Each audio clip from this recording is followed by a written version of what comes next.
Permisi, mohon perhatiannya untuk hadirin yang sudah datang, mungkin tempat duduk di bagian depan bisa diisi terlebih dahulu karena acara ini sudah dimulai. Mungkin yang di bagian belakang bisa masuk ke depan dulu untuk mengisi bagian depan terlebih dahulu.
Assalamualaikum warahmatullahi wabarakatuh. Shalom, Om Swastiastu, Namo Buddhaya. salam kebajikan. Good morning and greeting to us all. Honorable Dean of the Faculty of Engineering, Universitas 11 Maret, Profesor Dr. Insinyur Wahyudi Sutopo, ST, MSI, IPU. Honorable Professor Dr. Saad Mekhilef from Sweden University of Technology. Honorable Head of Department of Electrical Engineering, Mr. Insinyur Sutrisno, ST, MT, PhD. Distinguished lecturer and all respected participants. First of all, let us praise and thank God Almighty for His blessings, allowing us to gather here today in good health to attend the visiting professor program at the Faculty of Engineering Universitas Glasmaret.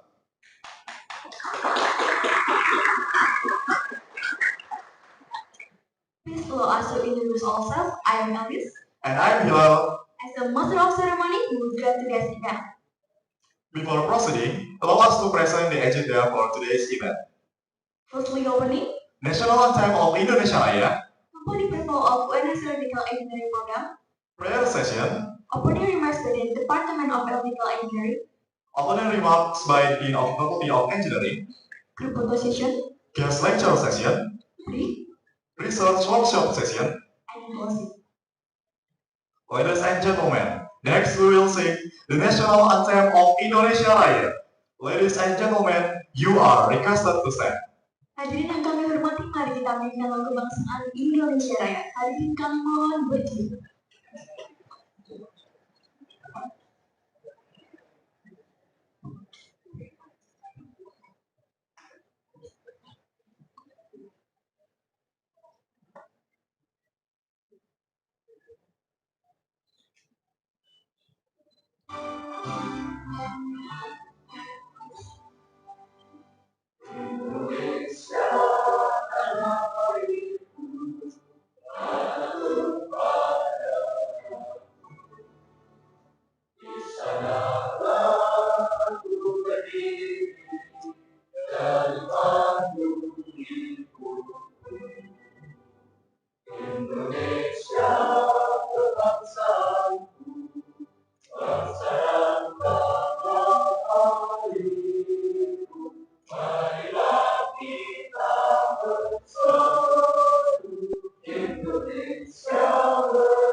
Thank you. Please be seated. Hadirin silakan berdiri kembali.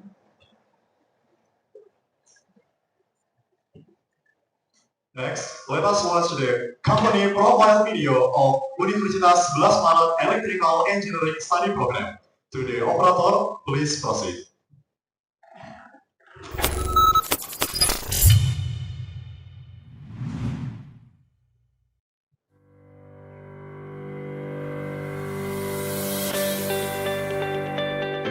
Perkembangan dunia teknologi saat ini berjalan begitu pesat. Keterlibatan digital dan jaringan internet yang membuat otomasi industri terus bergerak hingga sampai di era industri 4.0. Pemanfaatan energi baru dan terbarukan membuat manusia semakin sadar terhadap isu-isu lingkungan. Kemajuan tersebut merupakan cermin akan perkembangan sumber daya manusia Indonesia yang ahli dan unggul dalam hal teknologi energi listrik, mekatronik, dan ICT dalam kehidupan sehari-hari. Universitas 11 Maret sebagai salah satu perguruan tinggi terbaik di Indonesia turut andil dalam penciptaan SDM ahli di bidang teknologi dan rekayasa melalui program studi teknik elektro yang tergabung dalam Fakultas Teknik UNS. Berdiri sejak tahun 2014, program studi teknik elektro telah banyak menghasilkan lulusan yang berkompeten, profesional, dan berkarakter. Prodi Teknik Elektro UNS telah terakreditasi unggul oleh Teknik dan mendapatkan status terakreditasi oleh IABI. Setiap tahun, kualifikasi raw input mahasiswa semakin bagus, ditunjukkan oleh angka persaingan masuk yang semakin ketat. Visi program studi Teknik Elektro UNS menjadi program studi yang unggul dalam bidang teknik elektro, meliputi aspek pendidikan, penelitian, pengabdian masyarakat berdasarkan nilai luhur budaya nasional. Program studi Teknik Elektro saat ini mempunyai 16 staf pengajar yang terdiri dari 2 guru besar, 11 doktor, 3 magister, serta ditunjang dengan 1 laboran dan 2 tenaga administrasi kependidikan. Kurikulum program studi Teknik Elektro dirancang untuk membekali mahasiswa dengan latar belakang yang kuat dalam bidang matematika dan sains dasar, teknik sistem tenaga, kontrol dan mekatronik, serta teknik komputer dan telekomunikasi.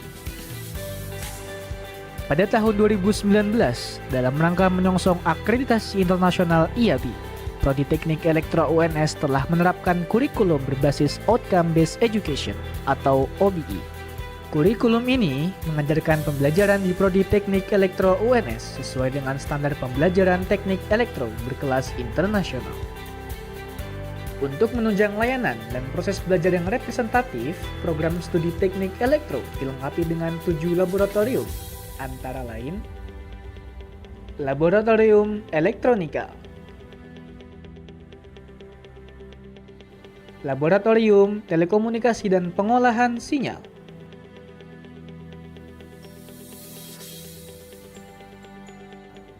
Laboratorium Komputer dan Jaringan, Laboratorium Instrumentasi dan Kendali, Laboratorium Konversi Energi dan Sistem Tenaga Listrik, Laboratorium Sistem Otomasi dan Robotik,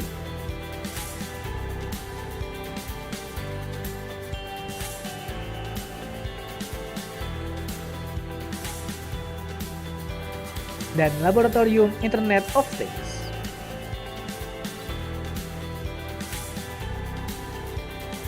Fasilitas laboratorium ini juga ditambah dengan sharing laboratorium di UNS, seperti Laboratorium Fisika di UPT Lab Terpadu UNS, serta Laboratorium Riset PUI Baterai UNS.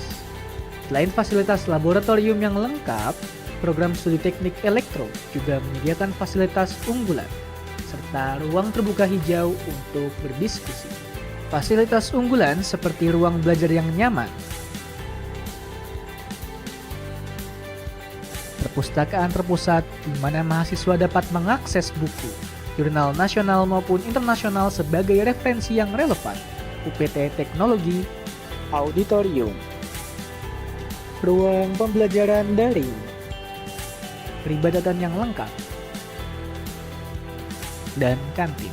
Selain ditunjang dengan fasilitas fisik, program studi teknik elektro juga difasilitasi dengan sistem informasi terpadu yang dapat memudahkan sivitas akademik dalam mengakses keperluan administrasi, peningkatan skill, dan proses pembelajaran akademis.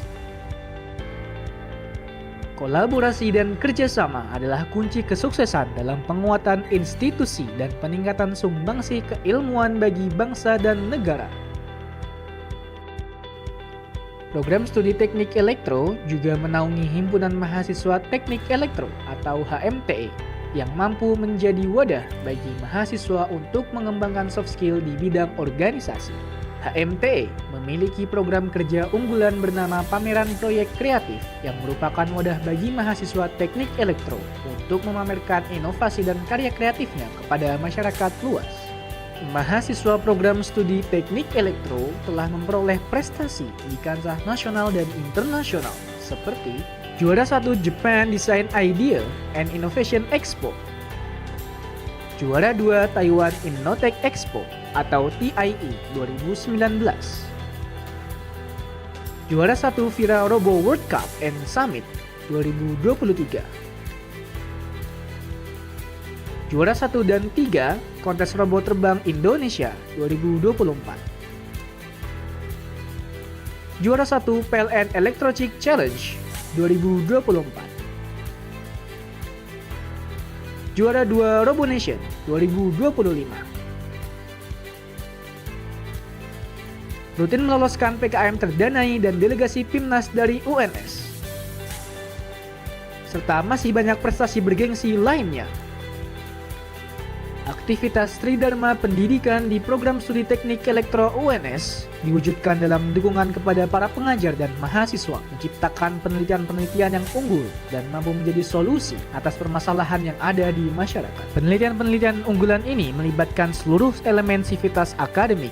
Penelitian unggulan tersebut seperti riset mobil listrik nasional atau MOLINA, prioritas riset nasional atau PRN, baterai lithium dan fast charging station, riset kolaborasi internasional dengan MIT, Indonesia Research Alliance atau MIRA, Microelectronics Nanotechnology Syamsuddin Research Center, UTHM Malaysia, Center for Environmental Remote Sensing, Hibah University, dan kolaborasi riset lainnya.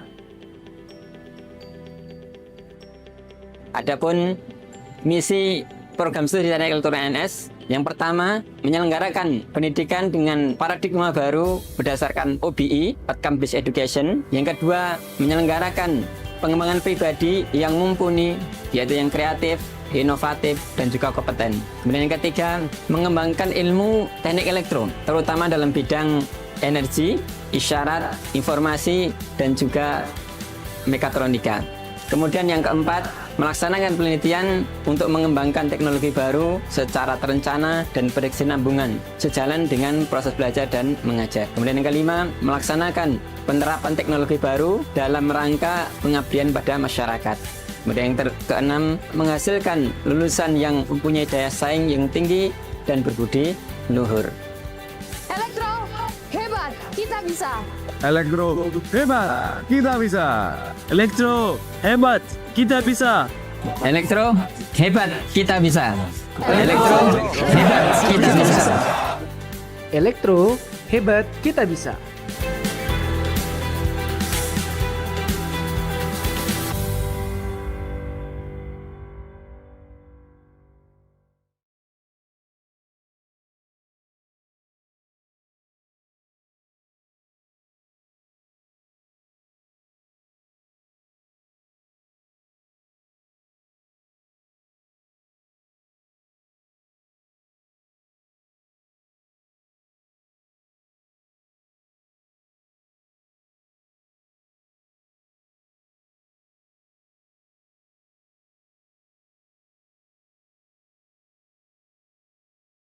Alhamdulillahirabbil alamin, hamdan syakirin, hamdan na'imin, hamdan yuwafi ni'amahu wa yukafi mazidah.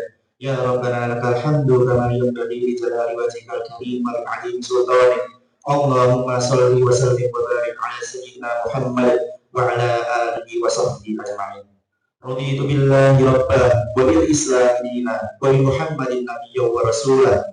Rabbana zidna ilman nafi'an.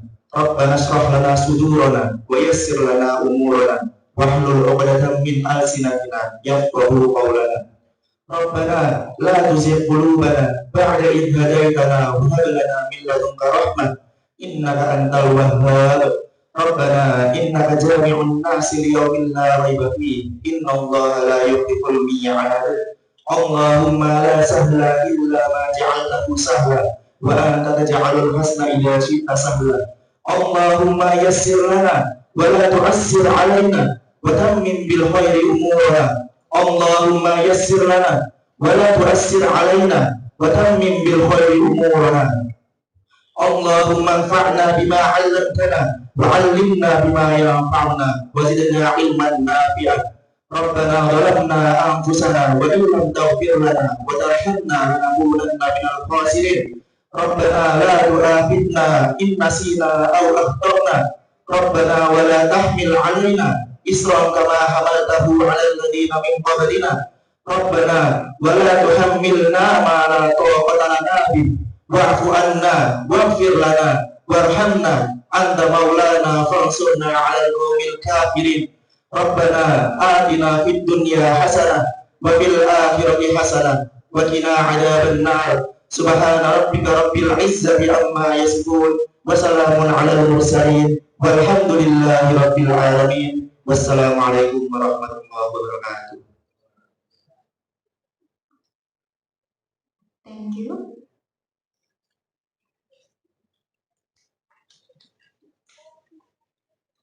Before proceed to the main session, we will have a group photo session.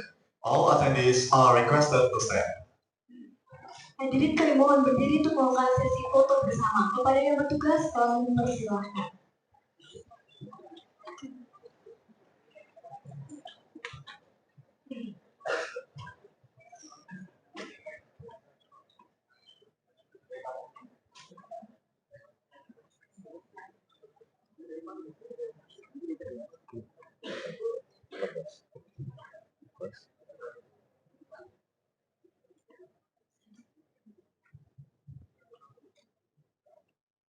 Okay, everybody look at the camera. We'll take a group photo session. Okay, camera, 1, 2, 3.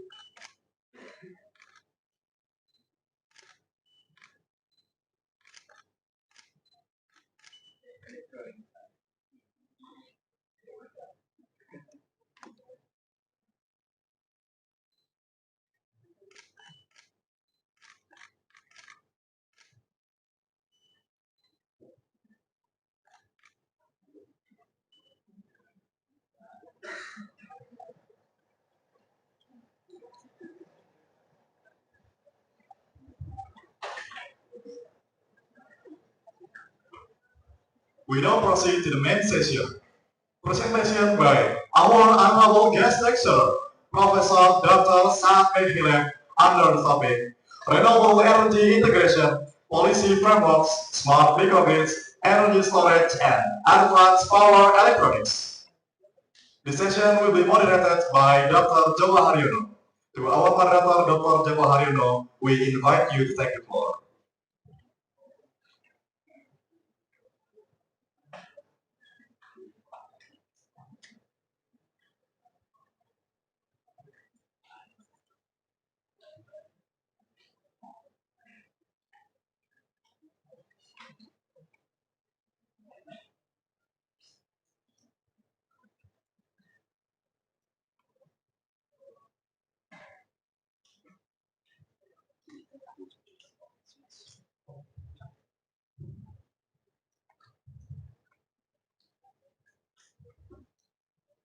Thank you, Master of Ceremony.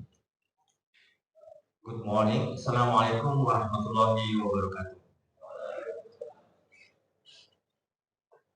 Good morning, distinguished guests, respected Head of Department of Electrical Engineering, respected lecturers, and also dear students, and all participants of this special lecture.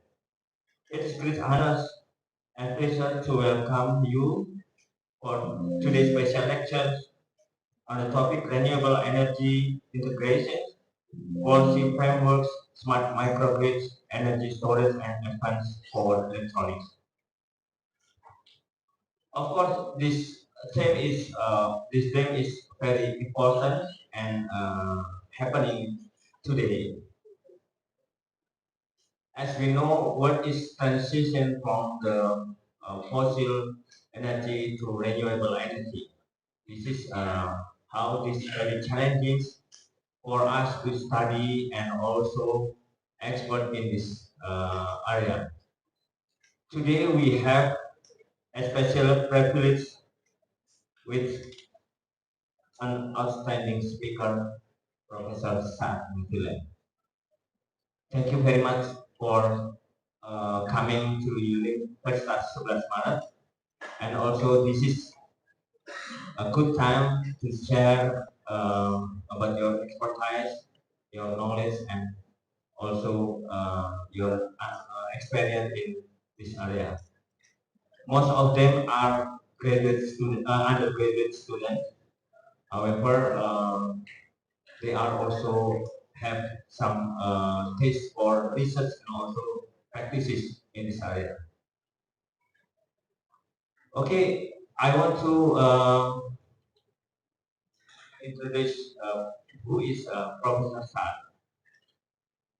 Professor Saad is a distinguished professor in electrical renewable energy, School of Engineering, Swinburne University of Technology, Australia. He also professor in University Malaya, Malaysia. As you know, University Malaya is ranked 55 in the world. Give applause to him.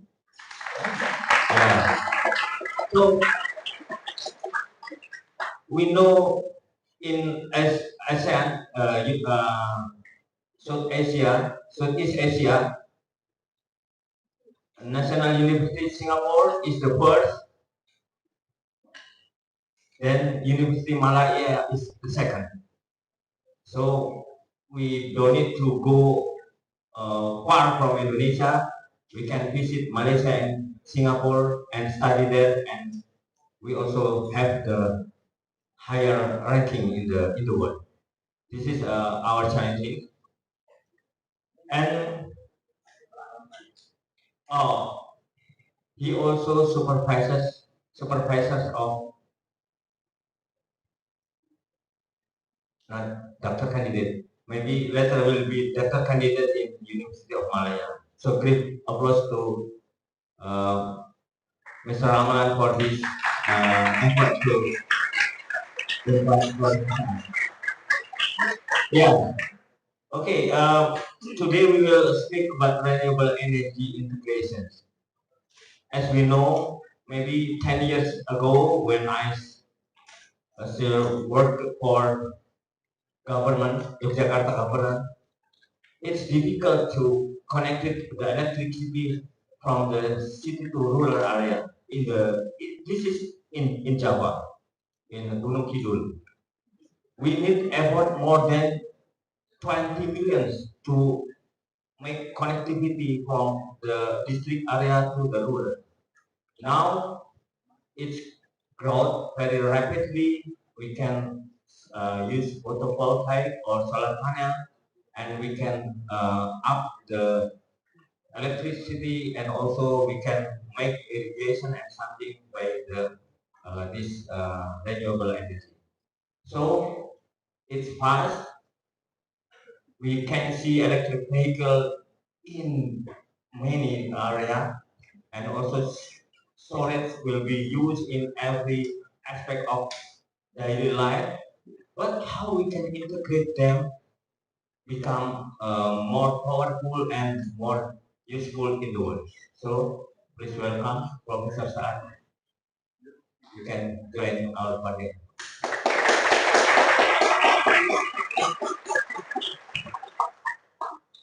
Okay, we have 40 minutes for presentation, and we can have much time to discussion.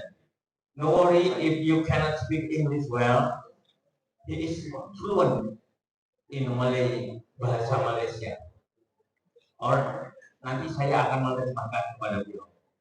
So asking more because he is very expert. And one more I forget. Pada penelitian kita punya indeks, namanya H-index.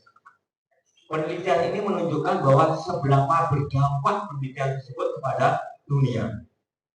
Dan H-index Profesor Saad adalah 120. Beri aplaus. Di UNS belum ada segitu. Paling tinggi hanya 38, 40 sudah sangat tinggi. Artinya ini dampaknya sudah 4 kali lipat dari yang dimiliki orang di UNS. Dan kalau kita hanya bicara tentang nasional, ASEAN, beliau sudah dunia. Profesor Saad, now time is yours. Thank you very much for the introduction. Assalamualaikum and selamat pagi. Saya boleh cakap bahasa Inggris. Saya boleh faham, tapi saya tidak fasih bahasa Inggris. Bahasa Inggris sedikit lain dengan bahasa Malaysia. Tapi saya boleh faham. Okay, so thank you very much for the introduction, and also thank you for UNS for inviting me to be here. my pleasure to be in Solo. Special thanks to my student, Agus Ramlan. So he actually is my PhD student now, and it's really actually really interesting. The first week that is very smart students, the head of departments, the dean, all the lecturers, and also the most important is students. Universities exist because of students, not because of professors. You know that? We are nothing if there is no students. Okay? The most important component in a university is the students. Okay? So you are a very important component in our okay? And what when someone proposed to me to visit, I say yes, I want to come and visit. Also, I want to learn something new. Professors don't believe they know everything. Professors, we know only little bit. Right? We don't know everything. And in knowledge, in science, the moment you think that you know everything, that is your end. Okay? No one knows everything. Everyone knows something. And we continue learning till that. Every time. And sometimes, I'm telling you, I'm a professor, whatever, but many times I learn from my students. Okay? We learn a lot from my students. Because, they are very young, very smart, they have always new things, and then we keep updating ourselves. So that's the good things about being professor. You always work with younger people than you.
very clear summary for musim hujan, musim panas. But now, you know that. Are we in musim panas or musim hujan? Yeah, we don't. This thing was very clear. This is musim hujan, this is about rain. During summer, very dry and rainy. But now it's this. So the climate is keep changing. Okay, so we scientists, we cannot say it's normal. We cannot accept this. We have to ask the question why it's happening. So we have to ask this question: why did suddenly this change? There must be some reasons. Okay, there must be some reasons happening. That's why this thing is happening. And one of why we see this is sustainable is what is unprecedented natural disasters. We see a lot of natural disasters happening around the world, not only in the region, but in every part of the globe. We have seen the natural disasters. Let me give you some examples. See, these pictures is taken from 3 or 4 continents: Africa, China, US. So, floods happening everywhere. Never happened. Yeah, maybe in some parts, maybe in tropical countries, maybe Indonesia, Malaysia, a lot of rains, but not in Africa. Africa is very dry and continent, People have no water, but you see there is a lot of flood happening there. In Pakistan, in 2022, more than 7 million people displaced because of the flood. More than, I think, more than 1,000 people died. Never happened before. So we see this kind of disasters. In the United States, different people here, they are wearing shorts.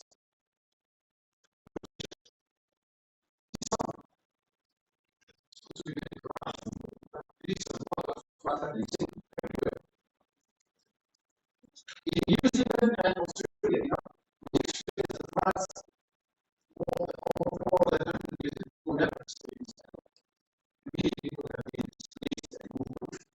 So, and this, I think, very close to here, right?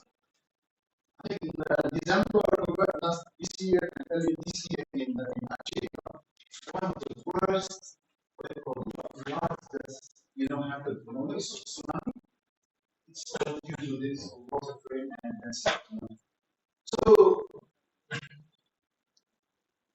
is this normal? No, it's never happened. It's never happened with this kind of floods. And the issue is, it's not only the what you call the floods. If we don't see the floods, it's drought. The opposite. So this. I don't know.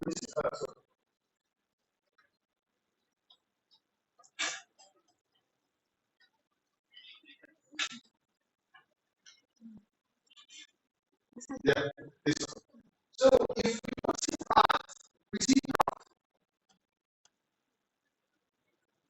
This picture here. I don't know. Yeah, this picture. One of the very. This is the river bed, where this is actually in China. In China, there is one big river. One in a state called Yichang. Yichang is the center of China. In this river always floods. So what they did, they built the hydropower. Hydropower? The largest in the world. 18 gigawatts. You can see from the moon.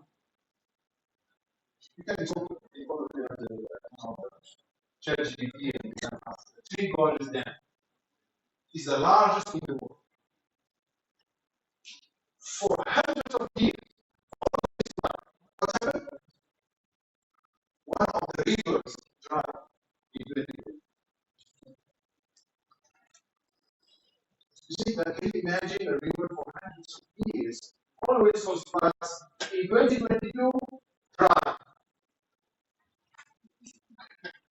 Because they did this hydropower, this hydropower, this electricity. Because this hydropower had two big functions. One of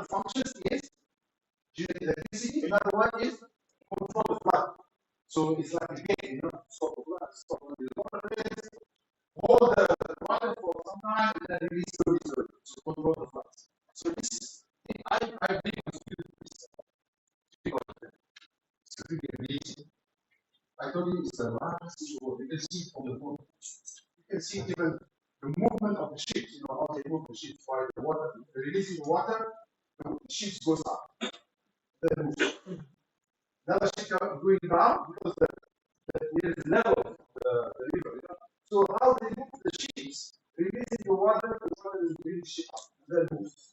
Bring the ship down, let the water go, the ship goes. Everything is a lot of things.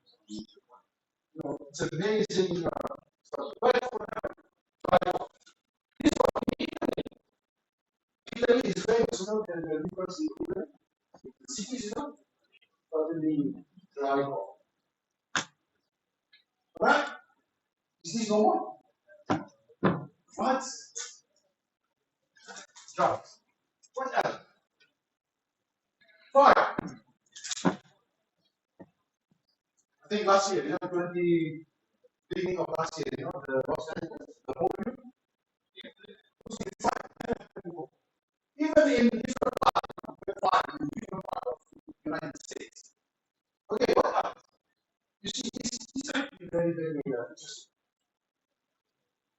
These are different countries in, say, from the whole world. You see, France, 17th of July. Portugal, 17th of July. 4 days different. Germany, 1 month later. Italy, July. Spain, June. And Greece, in, say, within the span of 2 months, the whole Europe was combined.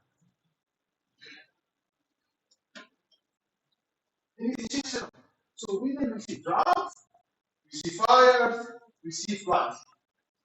So this question essentially, we as scientists and researchers, we don't accept this kind of things. There must be some reasons behind it. Okay?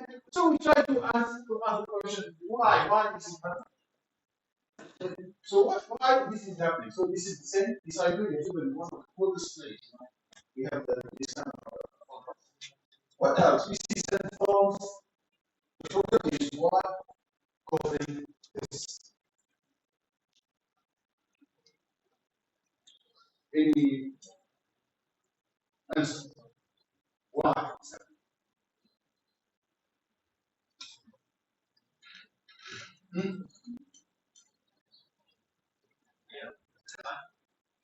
Anyone?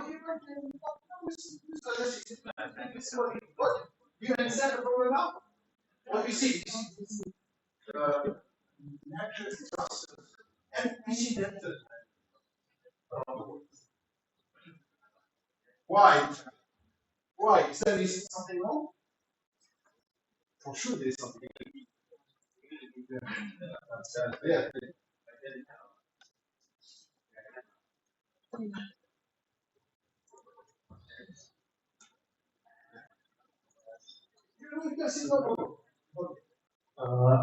Perkenalkan nama saya Prof dari Angkatan 2023.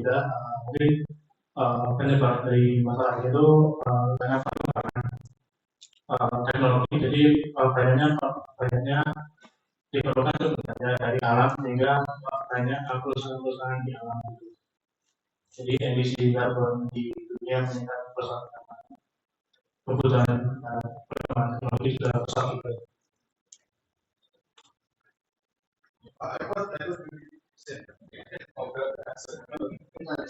Carbon emission, improve, and also global warming, yes, temperature change. Yeah, very good actually. Because there are the reasons why we have all this carbon emissions. It's a lot of carbon emissions, and also the temperature of the earth.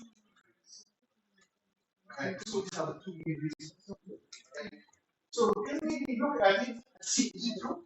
What happened in the last 100 years, or the last 1,000 years? What happened? Let's see. We see this graph. See, this is the earth temperature from 1815 till 2025. What do you see? exponentially increasing. So we can see, which is like 1925, it was almost stable. Suddenly in 1925, basically 1950, suddenly very steep jump. So the earth temperature is increasing significantly in the world. And this is due to what? Due to the industrial revolution after the Second World War II. You know, after the Second World War II, there's a lot of industry, especially in Europe and America. So actually that causes the earth temperature to increase. So this is actually one of the reasons.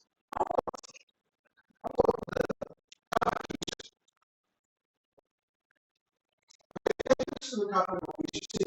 This is a statistic from thousands of years. See the carbon emissions. What happens suddenly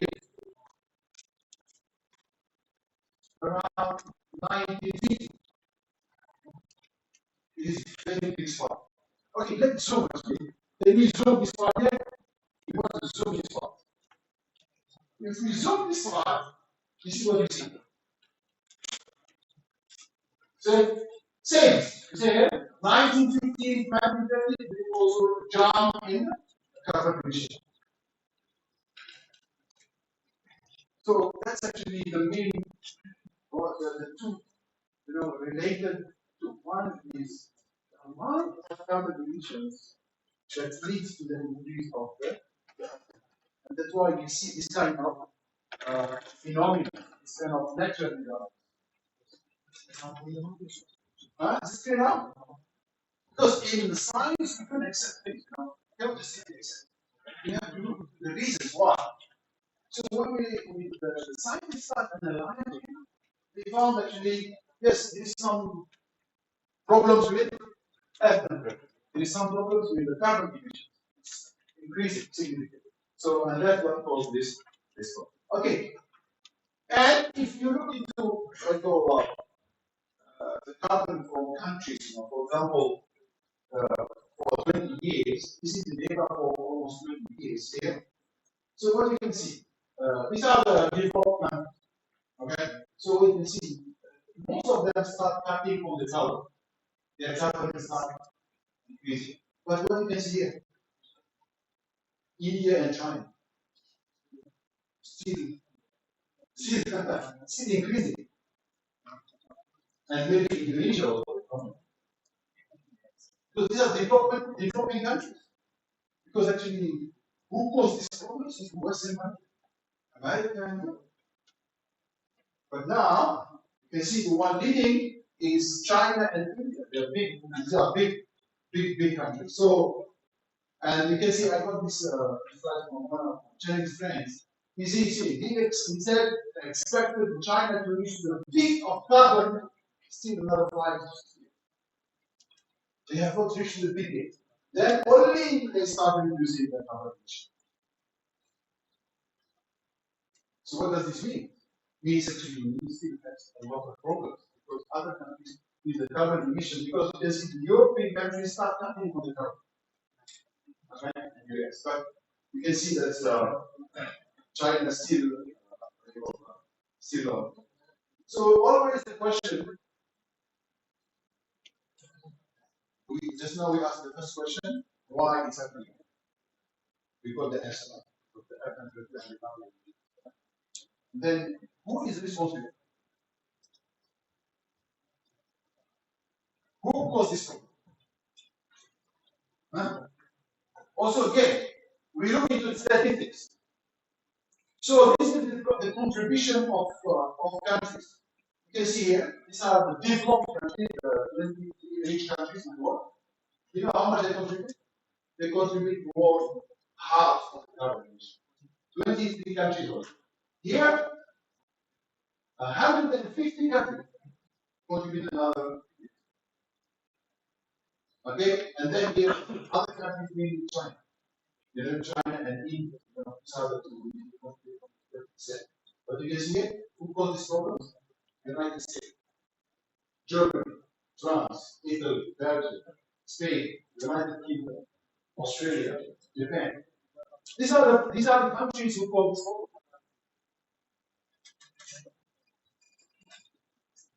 Do you understand that?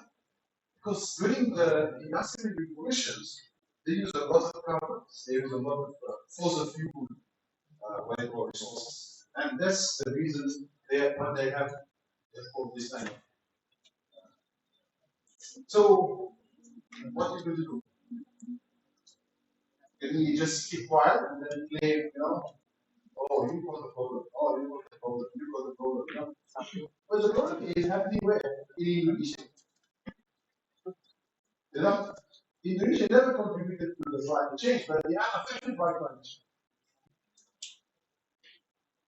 And Indonesia is okay. There are some Pacific islands between Indonesia and Australia. The water level is keep increasing, and they are expected to disappear. There will be no more country, especially the Pacific island, because the water level is increasing here. So this island will disappear. And many islands in Indonesia also for not, but small islands will disappear. So the problem is, can we just keep quiet and ask, United States are causing this problem, Europe is causing this problem? Because this world is like you are in a ship, So we have two choices. You see some people destroying it, everyone will die. So we have to protect it. So unfortunately, we have no other place to live. We only have this earth. So we need to protect it. So we cannot blame. Okay, we have to move forward. So the issue is how to address this problem. Any answers?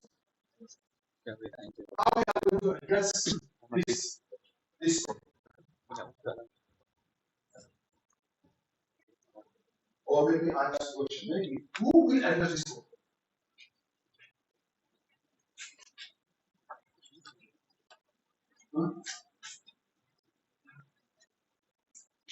Who will address this problem? Who can find the solution for this problem?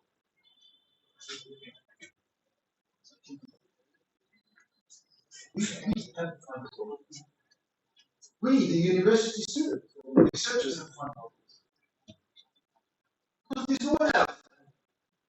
Because in the society, the highest level, the most educated people are the people who go to university, right? So who are to find the solution is the university researchers, scientists. Because politicians will not find a solution. Politicians are interested in winning the election. Promise, after the election, finish. That's what they do. That's how the politicians, because politicians, their objective is winning. But scientists is different. We scientists, we try to solve the problem because we have no other conditions. We do research, we do this, we do that. And there is a saying, American, they say, politicians are like diapers. The diapers, they get dirty very fast, so we change them very quickly. Diapers, they get dirty very fast, right? So we change them quickly. Because if you keep them, you will have a problem, hygiene problem, when you sick hospital, you have to change. So that's the politician. But scientists, no. Scientists, we have no idea. So scientists are the most objective people. Because they look into why it's happening, then they try to find the reasons, and then try to divide the solution. Okay, there are many ways on how to address this problem. Okay, so there are either we have to look into how to mitigate this problem. We have to learn on how to adapt to it. And then the last one, which is that looks into one of the ways of solving this problem is what we call energy transition. Have you heard about energy transition before? Okay? Energy transition. One of the ways on solving this issue is energy transition. What does this energy transition? So if you look into our current energy use, this is our current energy use. This is a 2018. From 10 years ago. Alright? So what you can see, our energy is still dependent on oil. Almost 40% is oil dependent. You know that? Why? Because our energy use, we are not talking about only electricity. We're talking about transportation. For example, transport sector. So we have industrial sector, transport sector, domestic, and commercial sector. Transport sector, till today, almost 99% is still dependent on oil. Yes, this is something. Two products of airplane, all are dependent on oil. Trucks, all dependent on oil. Everything. There is some electrification, but it's all dependent. You see, also, yeah, I didn't know, Indonesia here contribute a lot because Indonesia is one of the major exporters of natural gas. So you can see that actually almost more than 50% of our steel here, 70% of our energy is still dependent on fossil fuels. Yeah, there is some electricity from renewables, biomass. So if we want to, remember just now, this the top there, if you want to have the 2050 where the Earth temperature, this is the Paris Climate Summit in Paris. They say all the leaders meet in Paris and agree that they want to limit the Earth temperature to 1.5 degrees C by 2050. And every country promised, I think Indonesia promised to cut the carbon emission. Maybe I will ask you, can you find what is the promise of Indonesia in Paris summit? How much they cut the carbon? Can you find it? Every country, every president went to Paris and promised to cut the carbon by 7%. What is the Indonesian promise in the Paris Climate Summit? Anyone? Huh? Sorry? So, reduce it? So this is the promise of Indonesia by which year?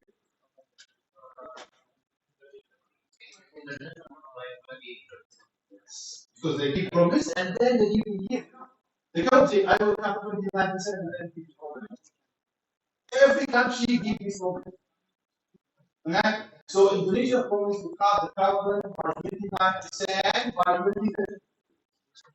What is now the carbon? After how many now? Because this is 2015. So we're talking about 10 years. Now, we still another 6 years. How many now? Give me 76. How much they managed to cut? I understand. So every country in the world has promised to cut the carbon emission and they will call energy transition. This is what called energy transition. So what you can see here, we have a big yellow. This yellow is the direct electricity. Direct electricity is from solar, from wind, or even from nuclear. So you can see the oil reduced from 40% to only 4%. Gas, coal, reduced. So you can see if we really want to make the energy transition, we have to move to renewables. Okay, so that's the key. So we need to move from 25% to 90% of renewables. Okay? So this is what we call the energy transition. If we want to keep the Earth temperature at 1.1 degrees by 2020. And every country has to be, but sometimes there is a problem. So like I say now, who make decision? Who make a decision? Politicians. First of all, like one of the biggest pollution is the United States. When Trump being elected, what he did? He pulled out from the Paris Convention. That's the first thing he did. This America can do whatever. So that's why the problem with the politicians. But if you look into America, for example, I think I have one slide on the President Jimmy Carter. Jimmy Carter, one of the best American president. He really believes in this kind of thing, and he tried to drive America. And the politician, new politician come in, new policy. But scientists, no. Scientists, we are always the same. We keep the same principle. So I think this is the principles. We have to cut the coal, reduce the oil, and we can. So I think I have to move. Yeah. I want to spend some time on this because this is the basis of my talk. This slide, and I want you to understand this slide. This is slide very, very full, but it's very simple to understand. Okay, what you can see here. First, you can see this line. Can you see this line here? Okay, this line actually, it's a separation from this is the source. This one is the load. So on the right hand side of this line is the loads. You know the load? Okay? And then here is the source where we get electricity. So what you can see from here, for example, let's take one example. For example, we have wind turbine. So this wind turbine has to do this converter. This is the converter. Because wind turbines have a generator will generate electricity, and then we have to convert it to DC, from DC to convert to AC, and then we connect to the grid, to the transformer. Right? And then we have, for example, the solar. We have solar, then we have, and then we have, for example, electric vehicle here, and then we have supply. We have thermal, storage, whatever. So these are all connected here, and then we have the loads. Right? Is this clear? All of you. You understand this figure? Okay, can I ask you a question? What is the most common color? What is the most common color in this? Huh? It's dark blue, I think. Black or dark blue? Yeah, that's dark. This is the color. This one. This is the most common color. And then we have the green. Alright? So, what is the most common alphabets in here? ACDC, ACDC, ACDC, ACDC. What is it actually? Huh? It's a converter, right? I think you study this in you study AC, DC converter. Because we convert energy from electric to electric. You convert electric to electric. The AC become AC, the direct current to alternating current, or from alternating current to direct current, or from direct current to another direct current, or from alternating current to another alternating current. So this is what we call electricity conversion. And this is what we do. We use that always our electronics. Okay, so I hope all of you know about this. Because we have energy conversion, we can convert, mechanical energy to electric. What we need? We use generators. You know, we turn the generator mechanical movement to generate electricity. So this is called from mechanical to electrical. We can convert from electrical to mechanical. What? Motors.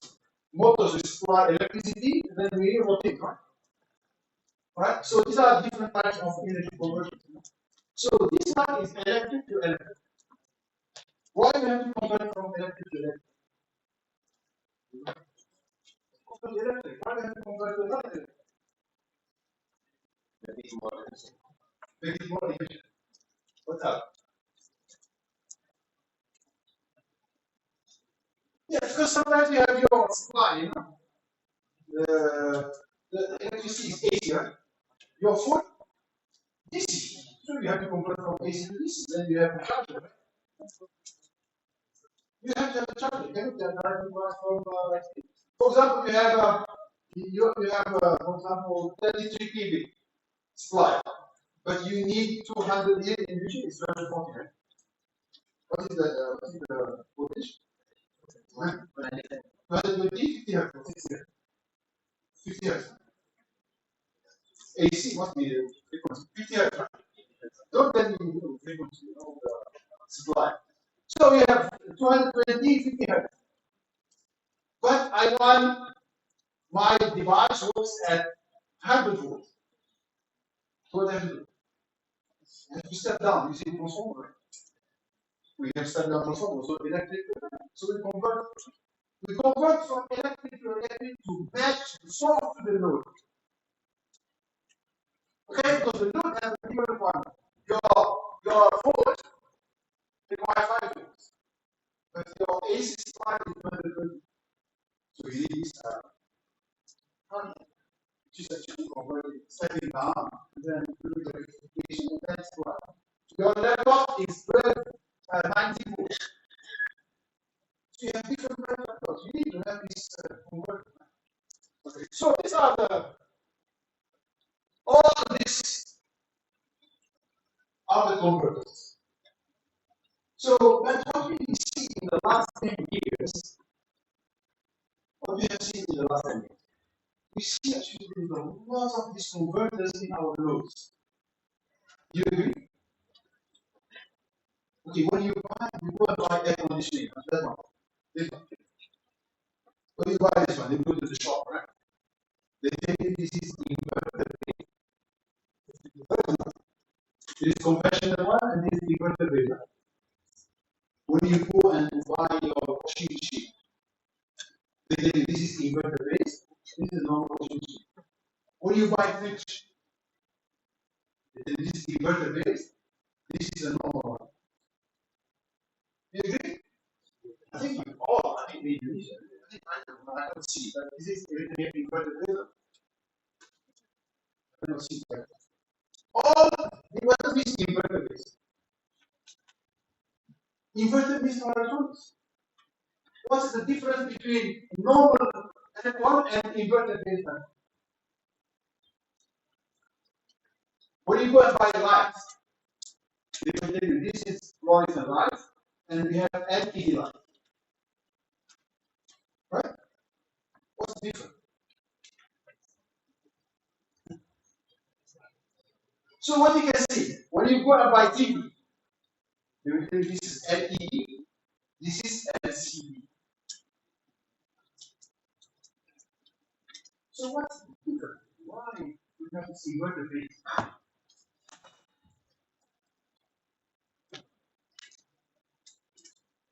Just guess anything, just see anything. Why we have this inverter? Why do we see inverters in this device? Okay, let me explain to you how this aircon works. This aircon actually has a compressor, right? There's a compressor. So when you supply, let's talk about the normal aircon, the old one. You know? So you have a compressor, you supply the 220 volts, right? And then, for example, we set the temperature at 22 degrees, right? If the temperature increases in the room, what happens? Compressor starts. There is a sensor. This sensor will give information to the compressor, and then turn on the compressor to bring down the temperature to 20. After that, off. Temperature increase, compressor starts. Right? You can see that's what happening. So the compressor starts from 0 to full load. Because you supply the power to the compressor, it's a motor, run full load. But actually, you need only 1 degree change. Do you need the compressor to run 100%? No. You just need maybe the compressor to run 10% load to bring the temperature to 1 degree low. If the temperature may be 20 degrees difference off, if then already has the compressor to run full load to bring the temperature down. But this is only 1 degree. So the compressor runs from 0 to 100%.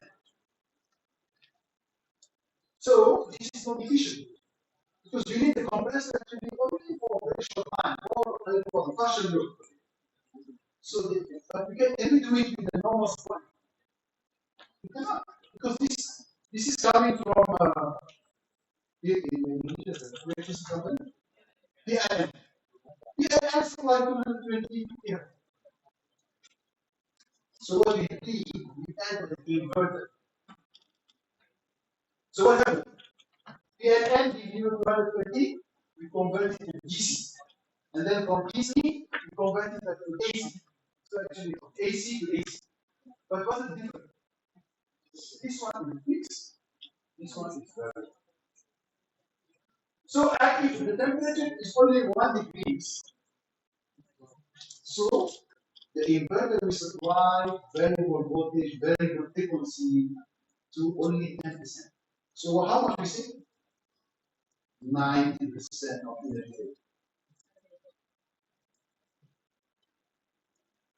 Yeah, if the temperature is 2 degrees, then we need to run 20%. So we save 80%. Same thing for the fridge. You know, fridge. When you open the door, the temperature increases, right? The compressor starts. The compressor either starts from 0 to 100%. If we have an inverter based fridge, what happens? We run only at 10%. So you save 90% of it. And then you apply it to all the washing machine, for example. If you have a washing machine, you know the washing machine, they have 7 kilos, 10 kilos, right? That's the weight. If you don't have an inverter base, the motor will run 100%.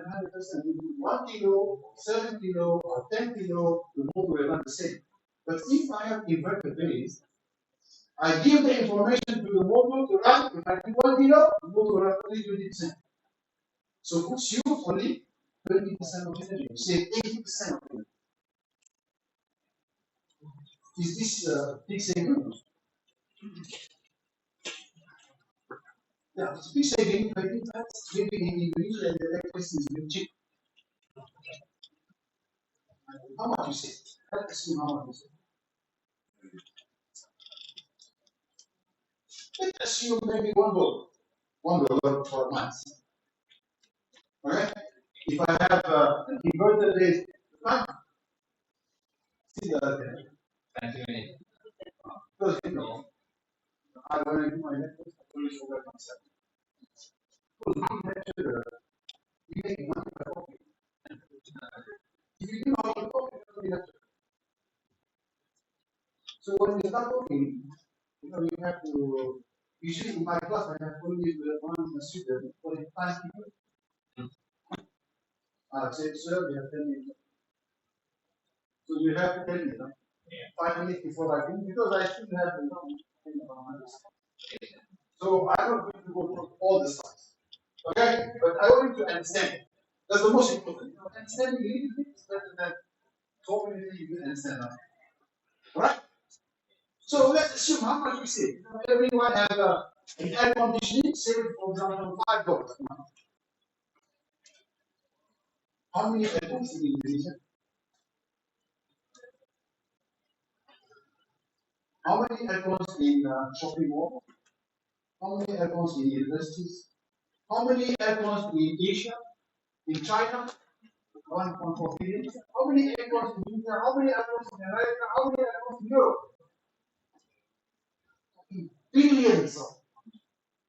So if we say 80%, we multiply by how many billions of air conditioners. And to generate this electricity, from where this electricity comes from? From oil.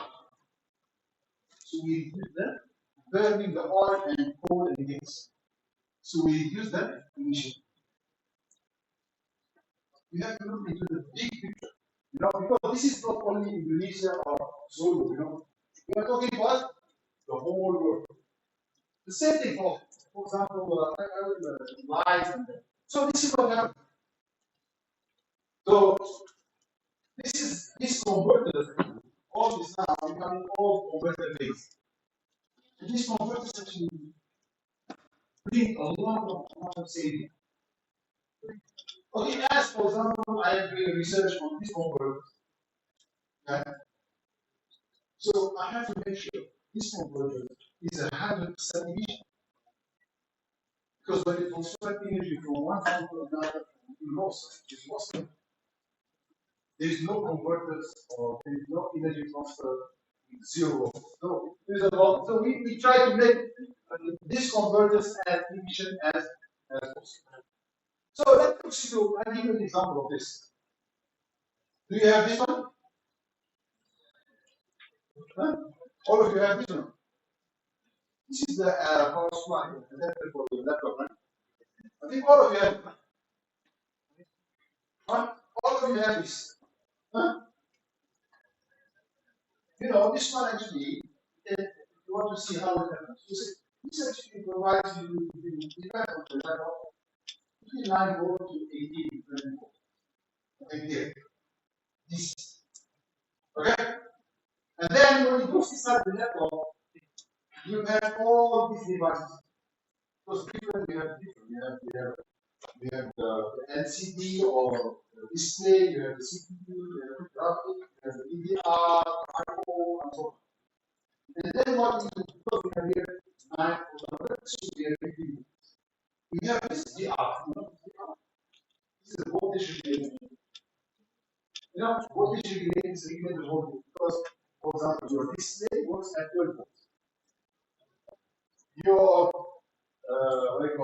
CPU needs only 5 volts. So what do you have to use? You have to use the voltage regulator. Alright? So, what happened? What changed? Let me give you some change. This adapter, this one, this adapter, if you open this adapter, you have the old one, which is already open, you can open. What you can see, you will find a certain values. Something like that. Very simple. So what we did actually, we changed the setting to this. You can see it's still the same. We just add few components, some capacitors and some inductors, and we move from what we call a hard switching to the soft switching. Okay, we move to what we call soft switching, and then what's the impact from the hard switching to soft switching? I don't know the hard switching to soft switching. Hard switching means you switch at any voltage, any current. Soft switching, you switch at 0 voltage, 0 current. What does mean 0 voltage? 0 voltage means power must be 0. Because one people power is voltage and current. So if one of them is 0, the power must be 0. So what we did actually, we moved from this hard switching to soft switching. Let me show you the impact. See the efficiency. We move from 85%, 92%, 95%, we reach the maximum of 95%. This is just changing from hard switching to soft switching. Very small control techniques. How much we save? Almost 10%. 10%. From 85 to 95. Is this a lot? 10% improvement. How many laptops can you work? Huh? Sorry? billions of them. No, talk about the food, child. How many food?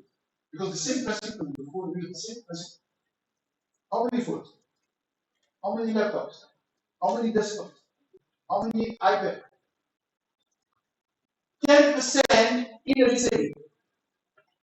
How much the laptop consume? How much power?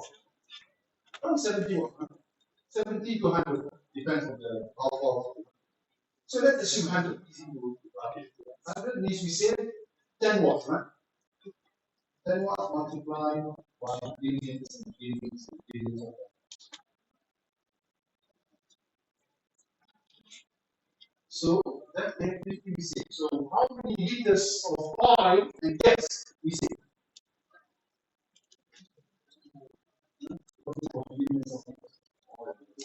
And then because then we save the carbon emission. So that's why I say small changes, small improvements, just small improvements, and it is this saving actually it's equivalent to almost 60 nuclear power plants.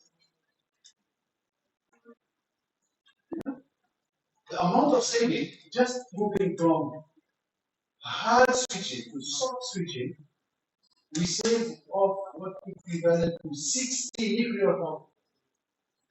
Means what is generated by 60 nuclear power. One nuclear power plant can generate up to 1 megawatt of electricity. Okay? So this is the amount of saving. Okay? And then look into this, the same as moving from Z, zero voltage switching and zero current switching, and the same data center. Now the biggest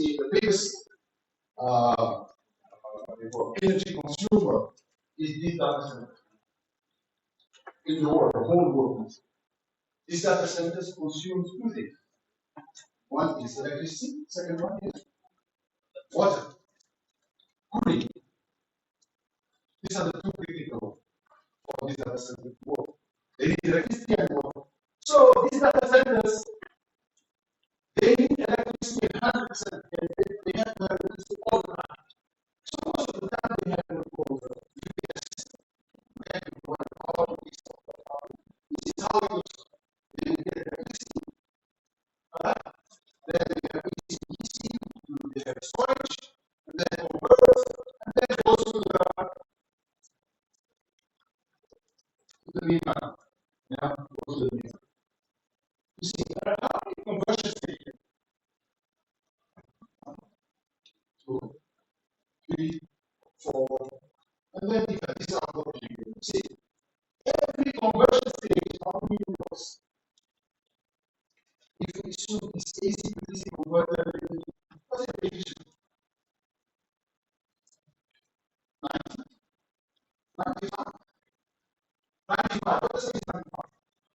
These zeros 5% here, another 5%. Because every conversion is 5%. Here, another 5%. Here, another 5%. So up to this point, it was 20%. Because we let me see a convertibles. So what these companies, one company is total, they really change this structure to this.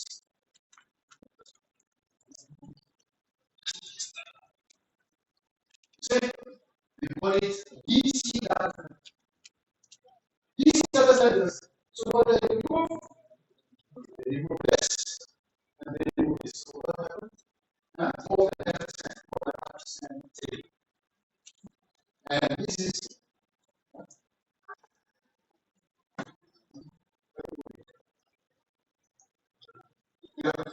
so it is estimated actually it's more than 50 nuclear power plants. Just moving from AC, the previous one is called AC data center. Now we are moving to DC data center. Because you need this, so they move from AC to DC. And this is the amount of saving. Okay, what else? Let's go to the last.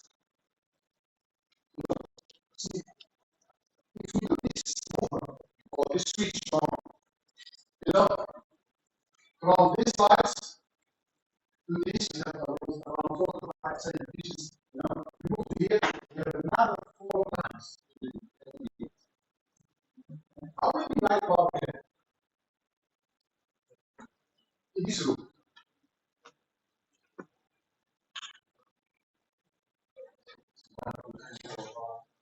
20? 16. Good.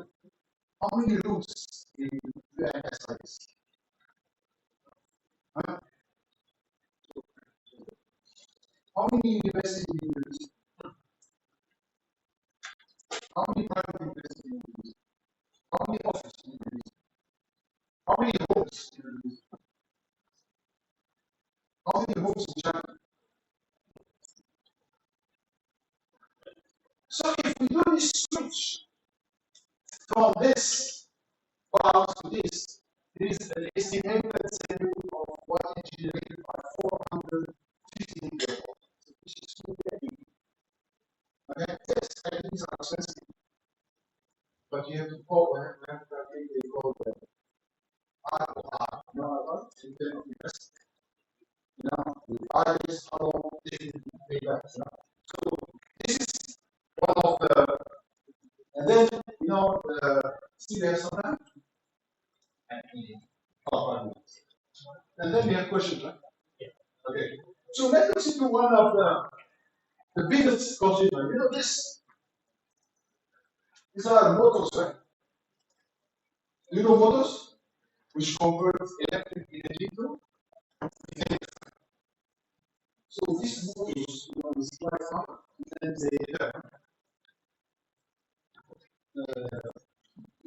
I think they work similar to what we see in the information.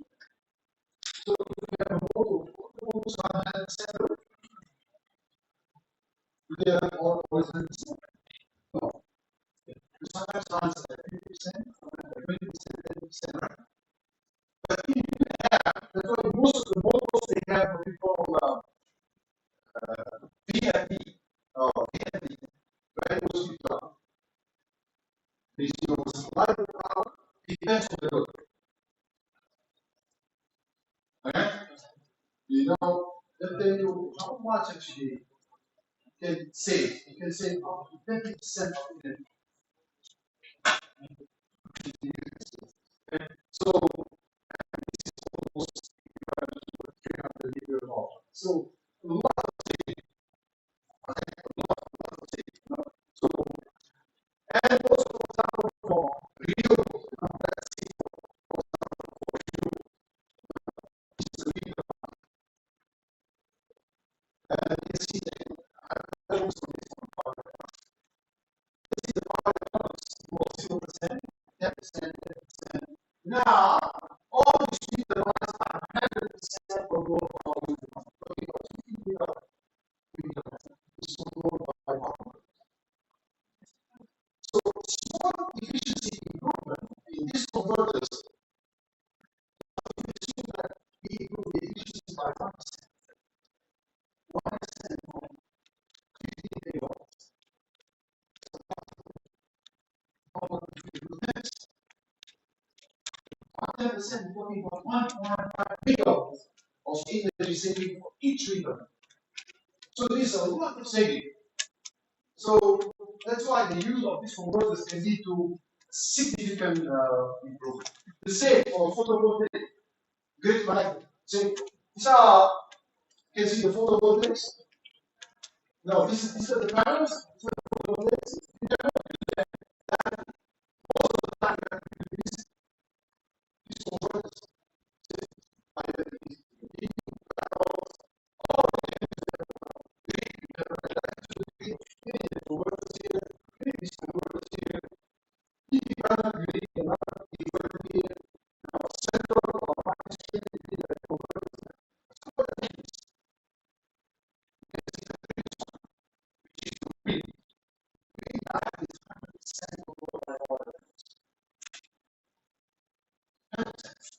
Solar, 100%. And that's why now, if you have a specialized in power electronics, you can find job.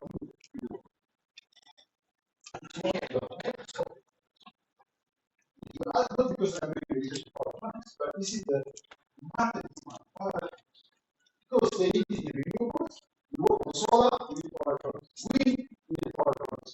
You work on this air conditioning, we need power electronics. Washing machine, power electronics. Electric vehicle, the heart of electric vehicle is power electronics. So if you can specialize in the power electronics, it's easy for you to find any job. It's one of the hardest. Alright, so the next one is the hybrid. This is also another topic which is very important. Very important. You know, one of the problems with the renewables. What's the problem with the solar wind?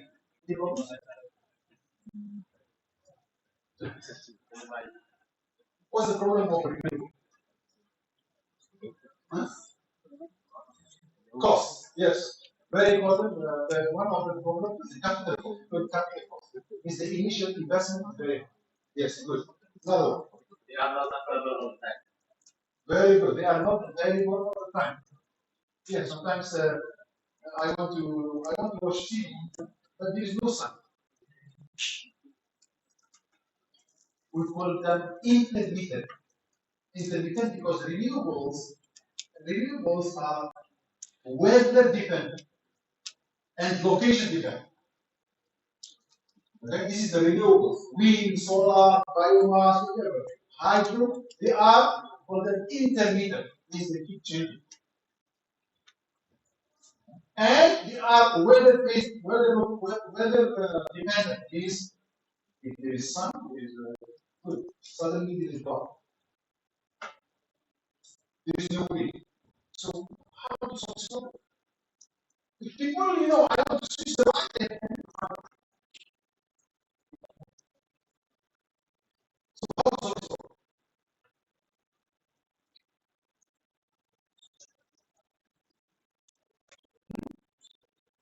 Yes, one of the good solve. Yes, we need to solve because sometimes, for example, I am at home.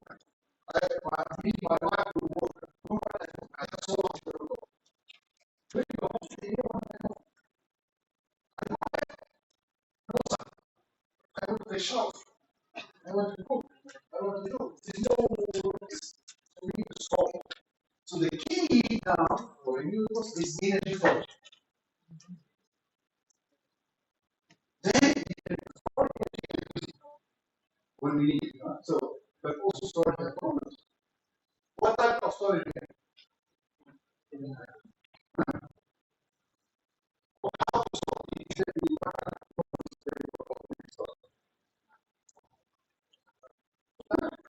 batteries? The oldest way of energy storage. The oldest technology.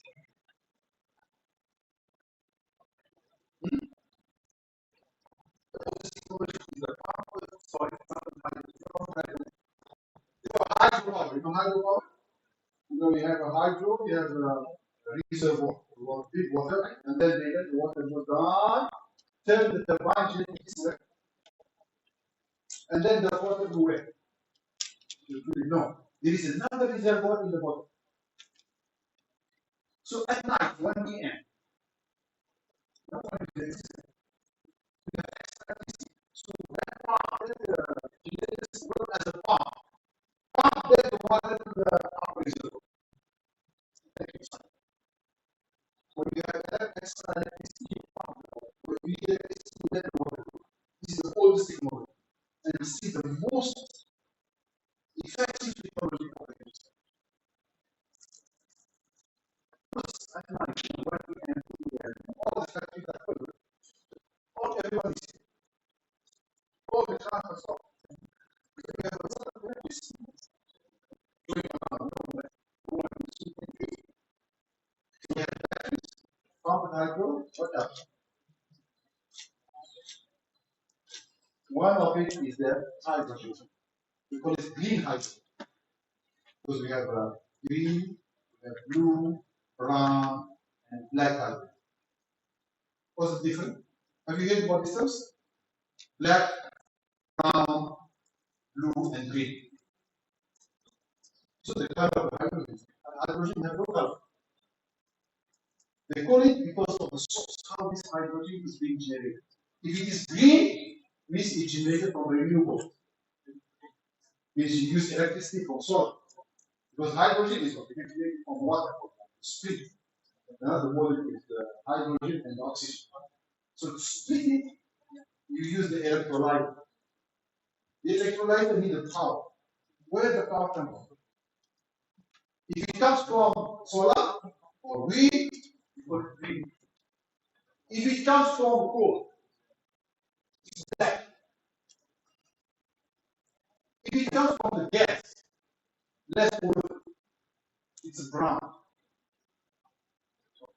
If it comes from the gas and then we use carbon capture, we capture the carbon that is from the gas, that's called blue. So that's how it was. So one of the new technologies is to use this green hydrogen for energy storage. So we have store hydrogen and then we use the fuel cell to power and generate the steam. So I think I stop here.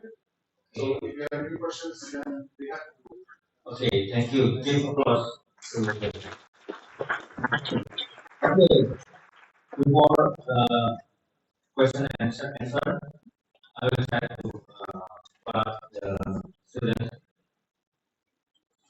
what Professor said, or Professor Saad said. At least we have four frameworks to thinking about research. What he was doing. Oke. Ya, jadi ada 4 hal yang bisa kita tangkap di sini ya. Adik-adik bisa pahami bahwa untuk menghasilkan riset yang berdampak itu yang pertama adalah kita bisa melihat bahwa yang kita lakukan itu adalah solve problem. Jadi solve problem kecil tapi dampaknya besar. Ya, energi mungkin kecil, tetapi ketika kita melakukan itu semua menjadi sangat besar. Sehingga ini bisa menjadi landasan berpikir kita kalau kita mau menciptakan sebuah perangkat yang kreatif atau proyek kreatif, maka berpikir penggunaan ini tidak hanya dilakukan pada proyek kreatif teman-teman, tapi dampaknya nanti kalau dimodulasikan akan sangat besar. Terus yang kedua adalah pentingnya kita mengukur efisiensi sangat mungkin ya. Jadi seperti yang dilakukan oleh Profesor Saad tadi, bahwa kendati pun itu mungkin efisiensinya tidak seberapa, tapi ketika itu diimplementasikan dalam kuantitas yang besar dan kita bisa mengukur, maka ini estimasinya akan muncul cukup besar dampaknya sampai dia sebagai nuclear power plant, jadi pembangkit listrik tenaga nuklir. Terus yang ketiga, ini mungkin kita sebagai seorang engineer perlu juga berpikir bahwa konversi energi atau konversi listrik tadi dari AC, DC dan lainnya sejauh ini mungkin tidak banyak yang melihat itu sebagai peluang untuk improvement. Jadi ya kita artinya menggunakan apa adanya. Tapi di tangan researcher yang expert tadi, ini peluangnya sangat besar. Penyederhanaan seperti tadi, ruang data center tadi, dari AC ke DC itu improve-nya sangat hampir 20 MPP nuclear power plant. Jadi ini sesuatu yang menurut kita juga perlu diperhatikan. Riset yang menarik buat adik-adik nanti kalau ingin studi lanjut. Dan yang terakhir memang perlu mengaitkan dengan dampak sosial yang ada sekarang dengan apa yang kita lakukan. Jadi ilustrasi yang diberikan Prof tadi sangat luar biasa ya, dari kondisi iklim climate change masuk ke dalam improvement yang mungkin kelihatannya hanya mengkonversi energi, tapi itu dampaknya sangat besar. Okay, we have around 20 minutes for discussion. So we open this session effectively. Of course, maybe you can ask, explain your name and almost from electrical engineering. So he can recognize you, and maybe one day if you want to join this laboratory, this opportunity to you join. Okay. We open for 2 questions. 1, 2. Okay. Oh, later. Okay, later. Okay. 2 questions. Explain your name and clearly your question. Okay, it's already. Okay, Mas Yuda. Assalamualaikum warahmatullahi wabarakatuh. Hello, Professor. Let me introduce myself. My name is Yang, and I'm a student of electrical engineering 2025. And then I was focusing on geothermal and sustainable energy, and so that I want to ask you some questions, and maybe I can read this question from my colleague. So, considering the IRENA roadmap and the increasing need for grid flexibility, how do you foresee or predict the evolution of core electronics in transforming the energy from a traditional steam-based load into a more dynamic and responsive asset for modern smart grids, and especially in handling with the high volatility for all the intermittent and renewables. And maybe was the crucial information for me, because I was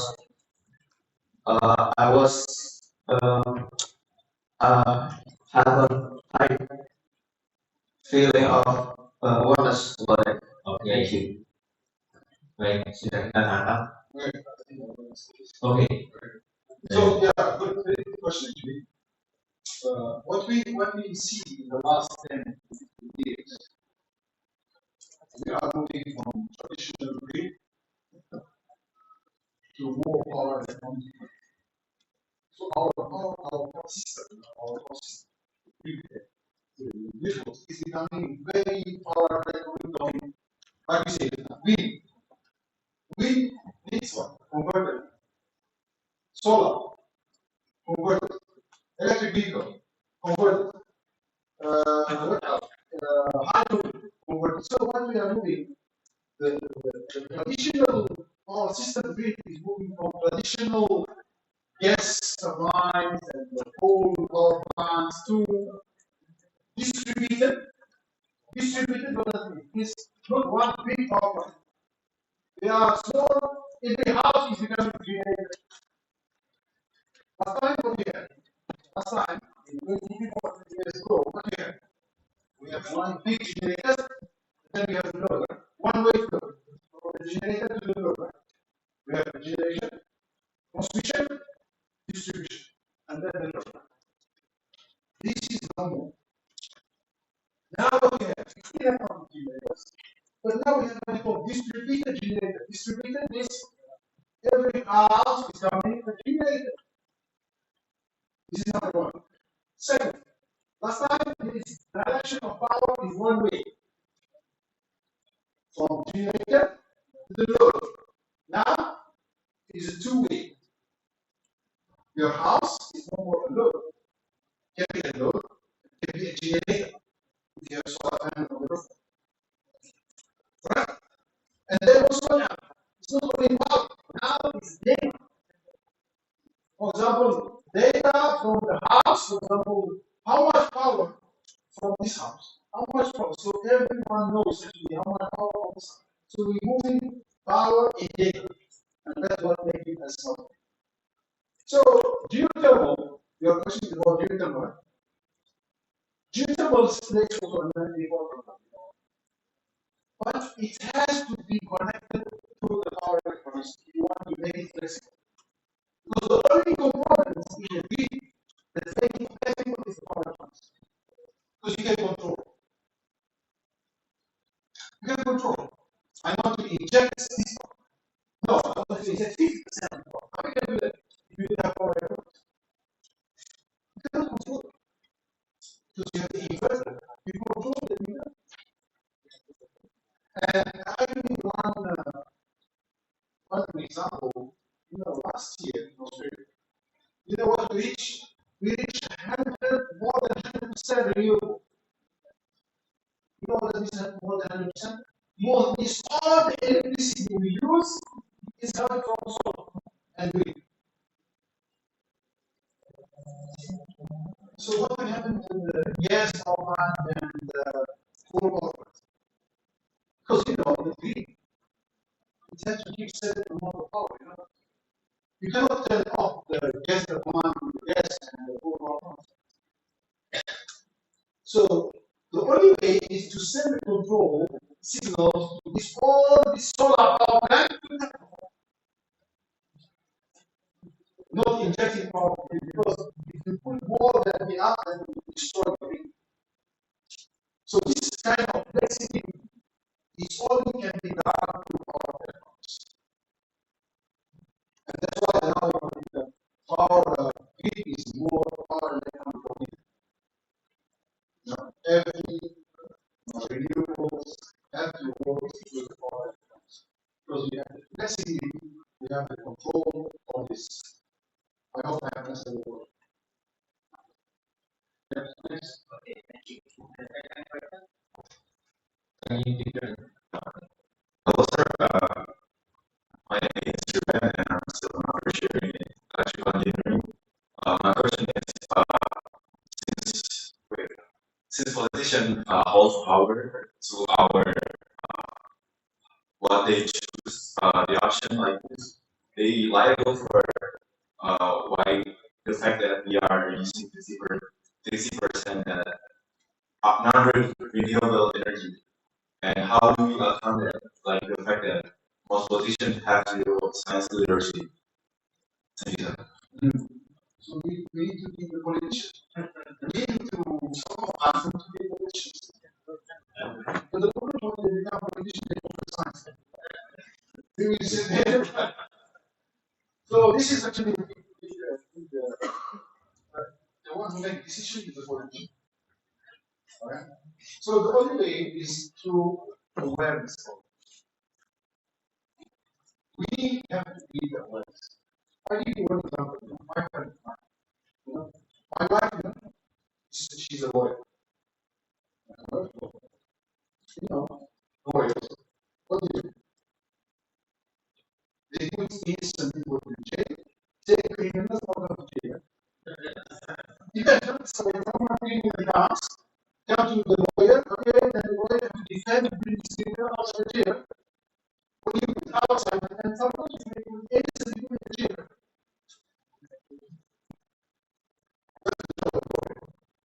But we engineers, yeah, and then plus she's woman. So I know from what I get married to my wife, I know I will never be. Sure. I mean, she's a lawyer, she knows the laws. She's a woman, so you never win.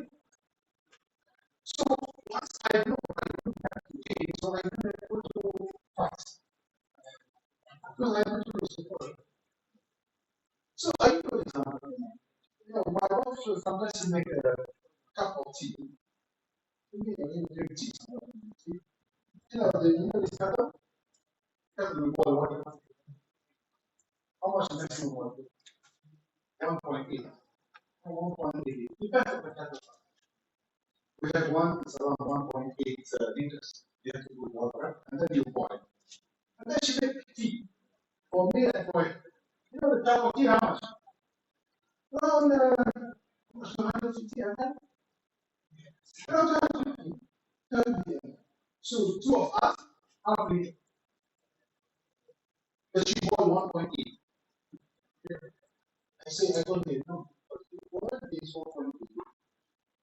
So you bought 1.3 liters of water.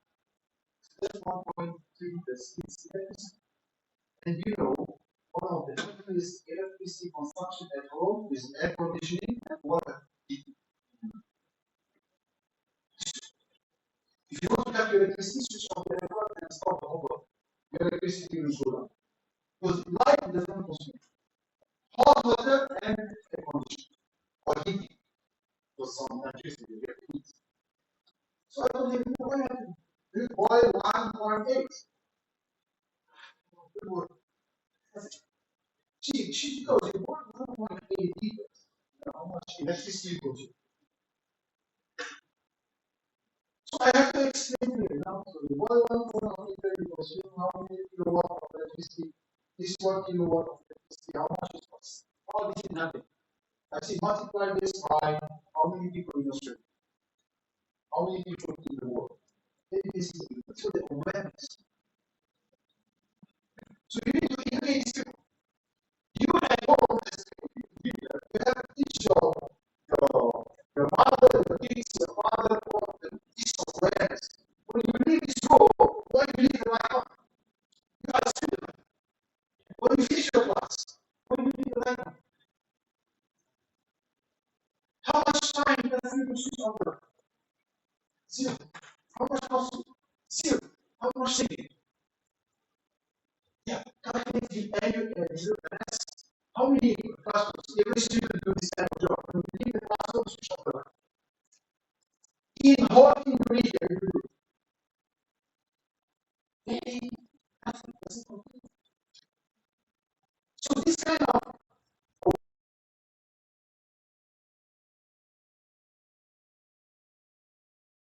when you go to the when you go to toilet, you go to toilet, don't leave the light on. When you go to sleep, when you leave the light on. Do you think the chief will come? Chief will have all the tools. If you switch the light, you have to touch it. He doesn't need the light. So this kind of small things can make a lot of difference. And do things according to yourself. You know, when I finish my class, okay, finish the lecture, the last 30 minutes is over. So the only way to solve this kind of problems is trying to engage the people at different levels. Small actions will make a big difference. And as I said just now, don't look at yourself and envy as for it's all. Look in the whole country, the whole us.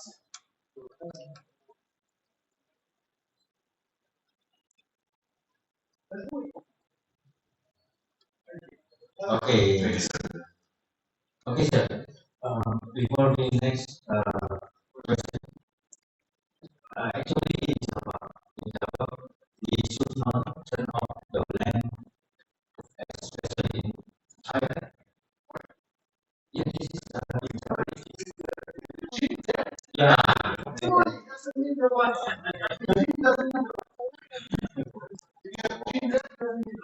Okay. I don't know what this but as science, I know the gene doesn't need a lot.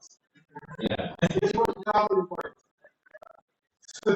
Yeah. But I always find out that when you go to sleep, she always has to leave the light on. I said, why? No, I don't sleep until the light on. Oh. Okay. Yeah. Okay. Next question. Yes. MC and one more. Okay. Please give the microphone. You don't have. Oh, it's MC. MC first.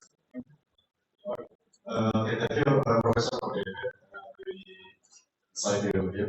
My name is Silal. I'm a freshman in the electrical program, undergraduate program. I have checked your LinkedIn and especially the supply chain system and such. I want to ask some question that we are now currently facing with some problems in renewable energy integration. Some of these are first the cost of the integration itself. We currently get theoretical unit in science and in physics and material science, as far as I know. That means the efficiency of the renewable energy generation itself. And this, in my opinion, allows us to make a massive amount of renewable energy generation everywhere and in tons. The infrastructure itself is damaging the ecosystem, damaging the climate that we want to protect. And then we also there's a problem where I'm sorry. Yeah, go ahead. Yeah, go ahead. Lupa bahasa Indonesia. Juga kalau buat apa ya? Secara harga tuh kita masih sangat-sangat jauh dari kata apa ya, affordable, baik untuk research maupun di industrinya, di implementasinya, sehingga berdampak pada ujung-ujungnya juga adaptasi kita menuju renewable energy ini semakin kurang gitu. Terutama kayak buat baterai, terus buat solar panel, terus juga bagian transmisinya kan butuh suatu sistem yang berbeda. Dan ini menurut saya berdampak kita sulit buat mengatasinya gitu. Terutama kan di negara-negara yang masih berkembang dan nggak banyak riset di situ. Kemudian juga masalah waste itself is still remain a problem because we cannot recycle it. Yes, I agree. As well like we do with internal combustion engine and such, the conventional fuel gas generator, and I think it still remains a problem. And based on those problems, as an expert in this field, what are your opinion and insight that you can give, and what can we do as a student engineer or research to handle it? Thank you very much. So he has two questions. The first one is the cost, right? The cost of renewables is expensive. I disagree. You know, how we calculate the cost? Well, we calculate the cost because we calculate the cost of electricity. What is the cost of electricity related from solar? We calculate by 1 kilowatt. How to generate 1 kilowatt from solar? How much it costs? To generate 1 kilowatt from gas? How much it costs? To generate 1 kilowatt of electricity from coal? How much it costs? Just to let you know, now to generate 1 kilowatt of solar is cheaper than the gas. Cheaper than the coal. Cheaper than any other. So now the electricity generated from solar and wind is cheaper than the one generated from gas. You may ask questions, you know, how to do this? Because we calculate the lifespan of the system. Okay? For example, solar, usually they give 20 years. How much to give? I have solar, for example, 1 kilowatt solar panels. 1 kilowatt, how much is for 20 years? And then I divide by the cost, how much is it? And then I get the cost. Same goes for it. So the cost now is not effective anymore. All the electricity generated from wind, solar, and here I'm talking about cost of electricity, not the capital cost. The capital cost is very high, but the cost of electricity is cheaper than others. The second part of the question is what we can recycle. Okay, so this is always the question, you know. For example, can we recycle solar panels? Yes, we can. Solar panel made of what? It's made for glass, right? You have glass. You have the aluminium. Right? This can be recycled. Glass can be recycled. Right? Aluminium can. Not every part of not every single part can be recycled, but most of the part of the solar panel can be recycled. And some people say, oh, when we do the solar panels, in fact, the environment. Okay, we have to compare. Yes, when we fabricate the solar panel, we use energy, we impact the environment, but how much emissions from making the solar panel? And then how much emission from the coal power plant? We have to compare. Means, yes, when we make the solar panels, we consume a lot of energy. So we have to use electricity, we generate a lot of carbon emissions. But when we have a coal power plant, solar panel during the fabrication only. Coal power plants during the operation lifespan for 25 years, or for 30 years, or for 50 years. So you need to compare this kind of, you have to put, yes, how much you generate from panels, and then how much you generate from coal power plants. So compare. So the amount of emission is significantly less compared to the traditional sources. Alright? Alright, any other questions? Okay, one more. Yeah, please.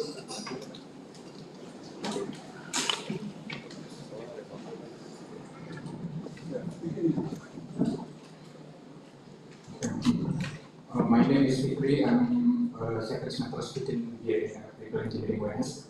My question is actually kind of similar to previous question from my friend.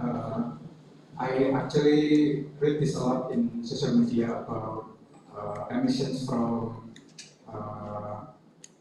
this electrical renewable energy. So as we moving towards electricity, obviously we need more components for that, like so batteries, wires, and those components need materials like copper, lithium, etc. And those materials came from like mining and stuff, and those mining produce a lot of carbon emissions, etc. And those material itself isn't really that sustainable. And my question is, how do we mitigate that so the carbon emissions at least we don't make a loss or at least break even? Yeah, thank you. Yeah, I think very more or less the same questions. So, yeah, very true. When we make these solar panels, we use a lot of materials. When we use these batteries, we use a lot of rare earth materials. There is an impact on the environment. Very, very true. But as I said before, we need to compare. It's always every solution we introduce, there is an impact. If you are looking for a solution that has zero impact, does not exist. So now what you have to do, we have to put this here and this here, put them together in the same stream, and then compare. Okay, I have this solar panel, for example. I'm using this, making the solar panels, everything. How much carbon emissions? I have this coal power plant. I operated for 20 years. This is operated for the same. Operated them for 20 years, 20 years. How much emission from here? How much emission from here? So that here we are looking for, the least effect. Maybe it's not the best, but it is the better than what we have. Okay? The same is for materials, for example, batteries. I'll give you an example of batteries. Yeah, batteries, we know it's used from, for example, lithium ion, it's rare earth materials, it's harmful to environment. So what's the solution? It's used for storage, we need it. So what we have to do? We need to make sure we optimize the use of these batteries. So optimize them, what does it mean?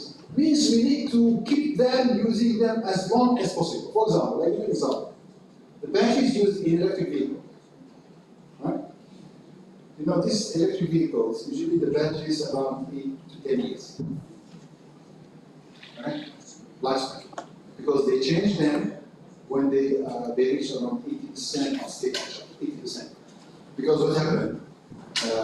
When they reach 80% means the range of the electric vehicle will reduce. Maybe when you buy it, they go 400 kilometers.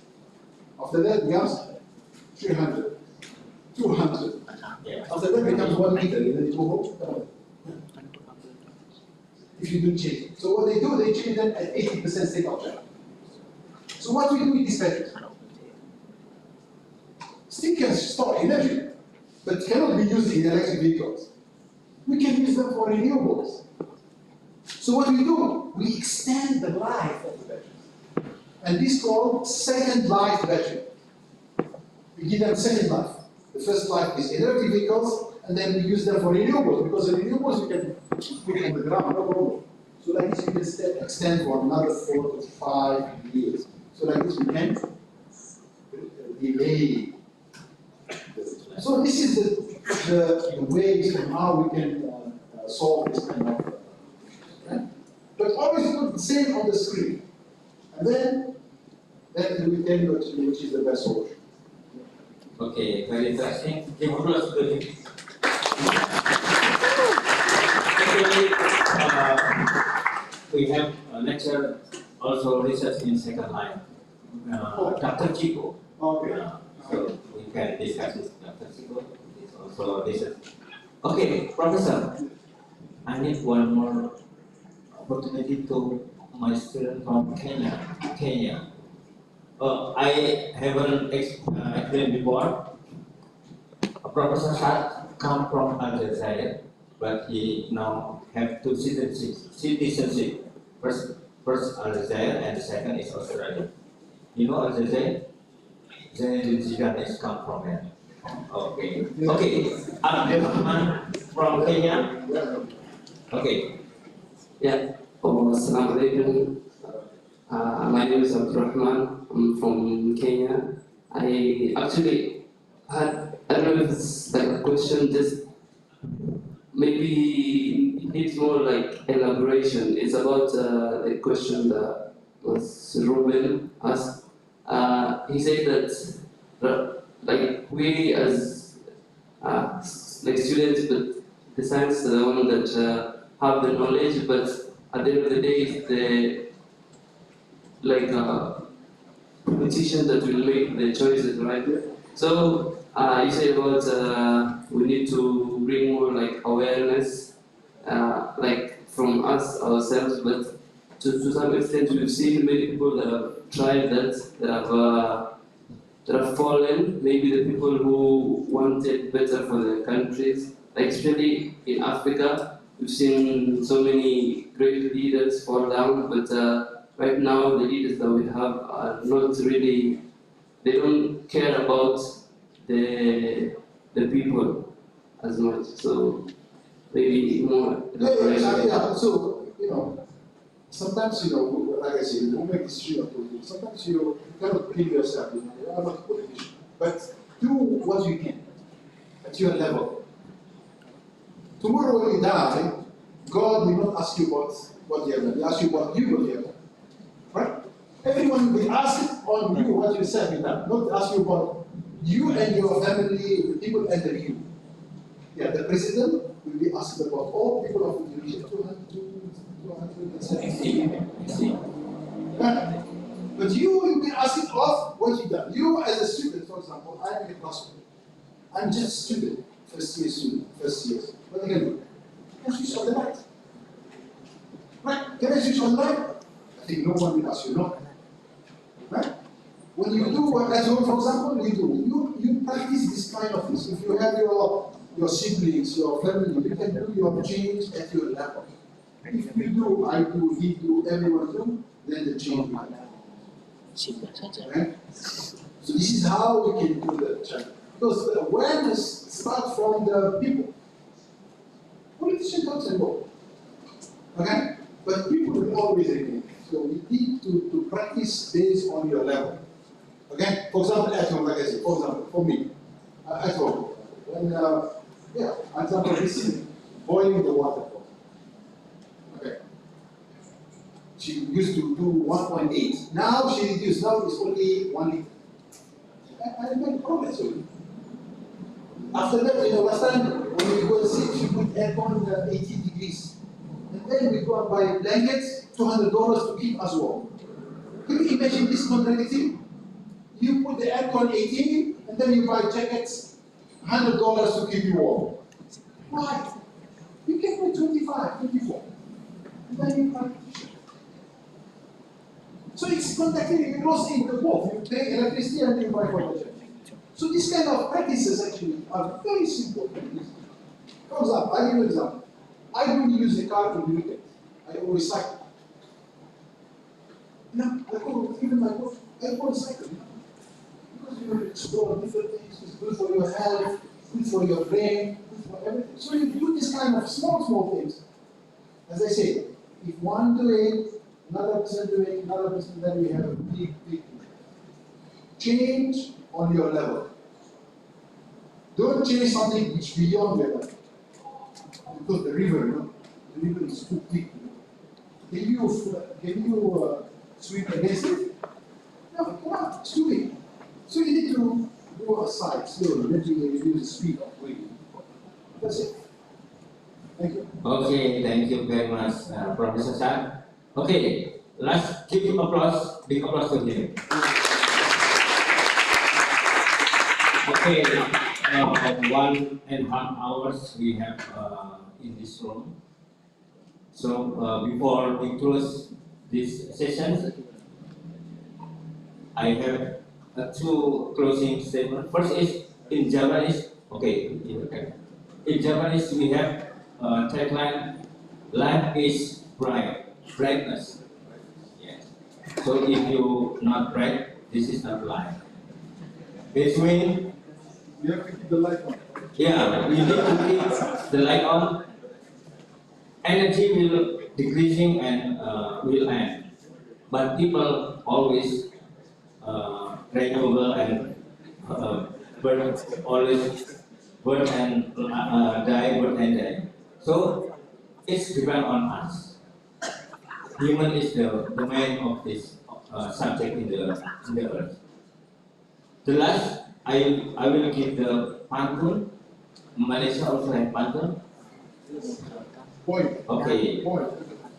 If you visit Solo, don't forget to visit Pasar Klewer.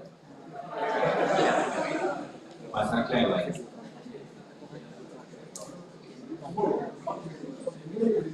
Yeah.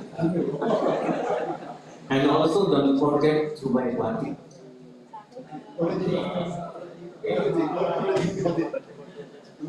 Thank you very much, Professor Saad, for your lecture. Wish you all the best and happy life. Okay, thank you. I give time to you. Thank you very much.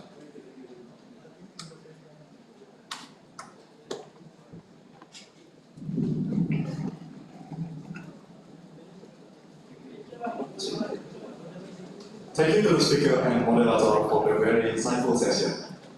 We will have a break. The event will be resumed at 1 o'clock p.m. Hadirin, kita akan memasuki waktu istirahat. Acara selanjutnya akan dilanjutkan kembali pada pukul 1 siang.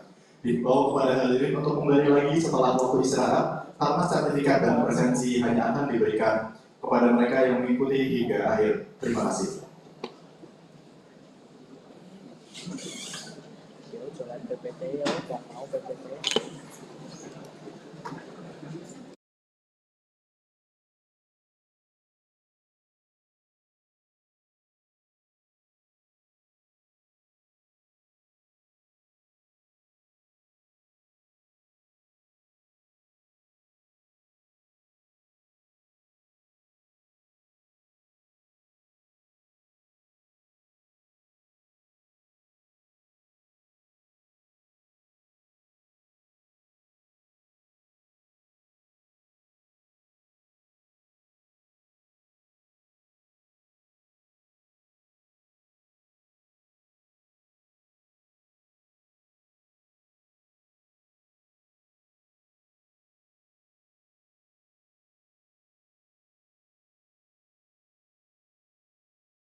We will now continue with the second session, the research workshop with the topic Advanced Research Method, Academic Collaboration and Publication Strategies.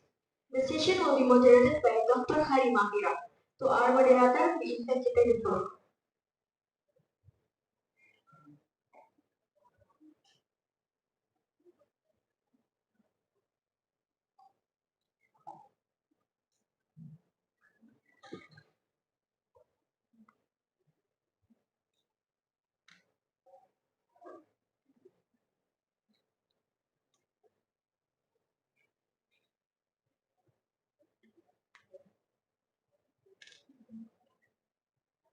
Assalamualaikum warahmatullahi wabarakatuh. Good afternoon, everyone. Our distinguished speaker, respected participant, and our colleague, welcome to the second session with the topic of Advanced Research Method, Academic Collaboration, and Publication Strategy. And it is a great pleasure, to see a strong enthusiasm for all participants for this important topic. And because in conducting high quality research, it is not only applying advanced method, but also we need build strong academic collaboration and effective strategy. As my name is Dr. Hari Mafira, and here I will be your moderator for this session. Here, the speaker is Professor Saad Mekhilef from University of Technology, Australia. He is an expert in the field of power electronics, renewable energy, and advanced control strategy, with many publications and also Scopus X Index 107, as I see in the Scopus data. And today's session will explore key aspect, advanced research method, and effective academic collaboration. Since I see the audience, most of audience is undergraduate student. Is there any master student? Can raise hand? No, yeah, PhD student? No. So most of the participant is undergraduate student and our faculty member. Oh, this PhD student, one PhD student. Okay. So before we begin, I would like to briefly outline and the flow of the session, starting with the presentation and followed by the question and answer. So based on the topic Advanced Research Method, Academic Collaboration, and Publication Strategy, we invite Prof. Saad to deliver the presentation.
How do we become number one? Huh? Research and teaching, both. But the research component is very, very important. Because teaching, how are you going to evaluate teaching? Very hard. How are you going to evaluate teaching? But research, you can evaluate it through publications, through patents, through marginalizations, So, but because of the teaching, no one knows in UNS how we teach. No one knows that. But I can know how UNS is doing in the research. Even I am in Australia, I can go into Scopus or Google Scholar or Web of Science. I can see what is the performance of each of the staff. But I cannot see how we teach. That's why the research is a very important component and the way how these universities are being ranked. Okay? And also, sometimes also teaching and research, it's also impact teaching. Because when you do research, you already discover new things. So you transfer this knowledge to your students. Not teaching the same PowerPoint for the last 30 years, Same slide, it's semester next semester the same, semester the same. So when you are doing the research, automatically you update. Because you discover something new, you read new things, So you transfer that knowledge to the students, and then the students becoming more knowledgeable and better students. So this is the impact, actually. Yeah? Usually research also impact teaching. Alright, so this is actually, as I said, this is quite very, very important, topic. And as we see, the research landscape is changing. What does mean changing? It is now, it is a very multidisciplinary research. Interdisciplinary. Last time we had people in electrical, they do only electrical. Mechanical, only mechanical. Civil, do civil. But now, you can find people from electrical, working with people from mechanical, with people from civil. I give you an example. For example, I am an electrical engineer. I want to, for example, install my solar panels on the roof. Alright? Solar panel. I know the electrical part. How about the orientation? What is the structure? I need civil engineering people, or maybe architecture people, to see what will be the best orientation of the panel.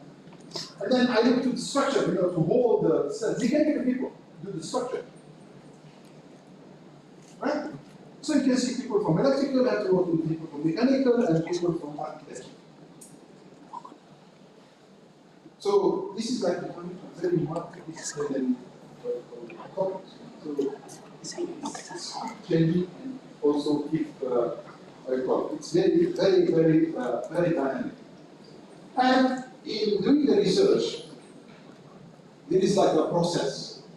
Okay, there is a process, and this process, starting from the input, you must have input, and the input is what? Time. Okay, and that's why yesterday I asked the head of the department for the work group. And I see your lecturers actually doing a lot of work. They teach like three courses per semester. 4. I give you, for example, we teach maximum 3 per year. Per year, yes. I know, different, that's why, different universities, different stuff. But doesn't mean 3 per year you are free. You have to produce research. Professor, you must publish at least 10 papers per year. No, doesn't mean they give you, we teach 3 and then you go back home and sit. Professor, TBR, you must publish at least 10 papers per year. If you ask me which one is better, I better teach. Because teach, you go to the class, teach, go back home, that's it. Paper, you submit, reject, submit, reject, submit, reject. What do you do?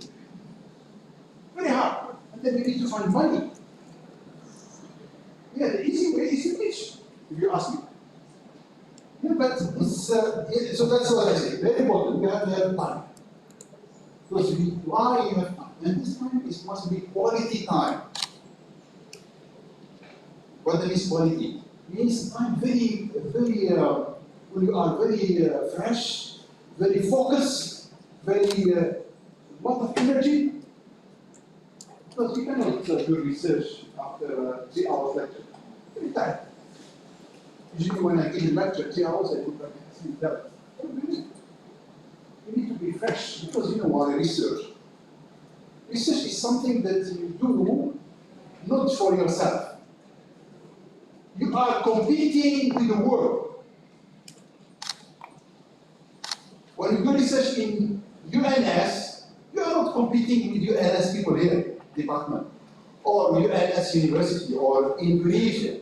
You are competing with every researcher in your field in the whole world. You're competing with people in America, in Australia, in Europe, in North America, in South America. So you have to do something of quality. You know, that's why it requires a lot of funding, money. No money, no talk. Yeah. If you have no money, you don't do research. And this money either to be provided by university or by government or by industry. You have to find money. Because you need, what you call it, you need to buy equipment, you need to pay the researchers. Because students, usually when they do PhD and masters, they are still human, they have to eat. They have to sleep. You cannot ask someone to do research and he has nothing to eat. You cannot ask someone to do research and do something quality and he have no place to sleep. You have to look for a friend to sleep, every day. No. If you have focus, means you come to the lab, 100% focus on research. We know you have to eat, you have what to sleep, and very, what you call, well. And then premises and resources, means you have to have a lab, you have to have the resources. Resources means, I'm talking about equipment, facilities, and that requires a lot of work. So this is the input. And also the students, because professors don't do research. Who do the research is the student. Professors give ideas. Okay, you give the idea, you give the direction. But the one who is doing the research is the student. So there is no PhD students, no research. Okay? This is the rule. You can ask the lecturers to teach the research when they have time.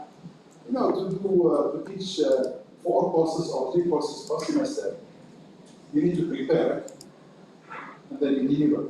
After that, you need to prepare the exams, and then you need to mark, and then you have to prepare for applications, and then you have to do this. Yeah. But if you have PhD students, postdocs, then you can do the research. Because these people will be working full time, 24 hours doing the research.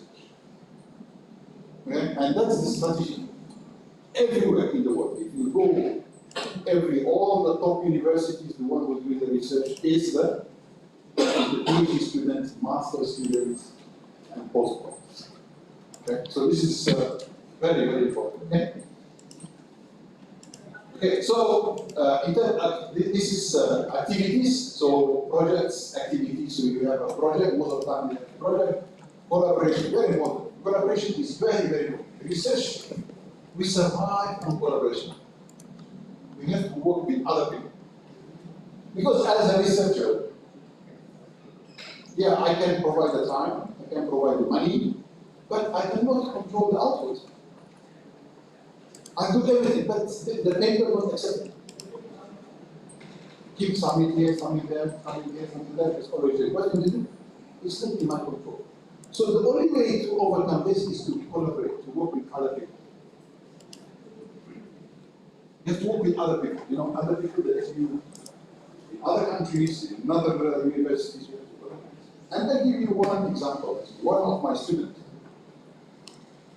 This student is a master student. Doing master by research. When he came, okay, I asked him, initially I gave them 2 weeks to prepare a literature review, to read what other researchers have done. And then come and present to me. 2 weeks to read. Okay, he prepared the presentation and then come and present to me. What I noticed in the references, he put the references, last slide is the references, right? I noticed one name, repeated like almost 4 or 5 times. It's Microgrids, his name. I see, who is this? Can you download for me these papers and send to me? I want to read. Because this is the people who are doing the research in this topic on the predictive control. Then I go and read these papers. You know what I found? I found actually what I proposed for these students is already done a long time ago by them. And they are almost 10 years ahead. So what to do? You know, to start from zero, I will never reach it. Because they already done this and they're already 10 years ahead of us. So what I did, I looked for this person in the who is this email, and then I sent him an email. Hi Marco, hope you're doing well, this, I started working on these topics, and I found that your work is interesting, and then this. And we also have some of our electronics converters, and we have some work for this. We would like to collaborate. That's it. He's from Chile, South America. Okay? Next day, he arrived. And this is the good indication of good researchers. Good researchers will never take 1 week to reply. If someone takes 1 week, unless he is sick or maybe holiday, but if he is working, it should be always 1 day, 2 days maximum. Next day, reply. Okay? Yes, we can collaborate. Then we start doing. During that time, there is no Zoom, there is no Microsoft Teams, there is only Skype. I don't know, you know Skype. You know, but they don't know. Have you heard about Skype? You don't know. That's how we used to communicate online. We do video conferencing. There is no Zoom, there is no Microsoft Teams, there is no Google Meet, nothing. There is only Skype, right? Huh? And they only sorry? Below 2010. Yeah, below 2010. Yeah, before. These guys, they don't know. They don't know what is Skype. This was one of the tools that we used to communicate. Then we start working together. Okay? You know, master student, one master student, he published 6 journal papers, Q1 journal papers.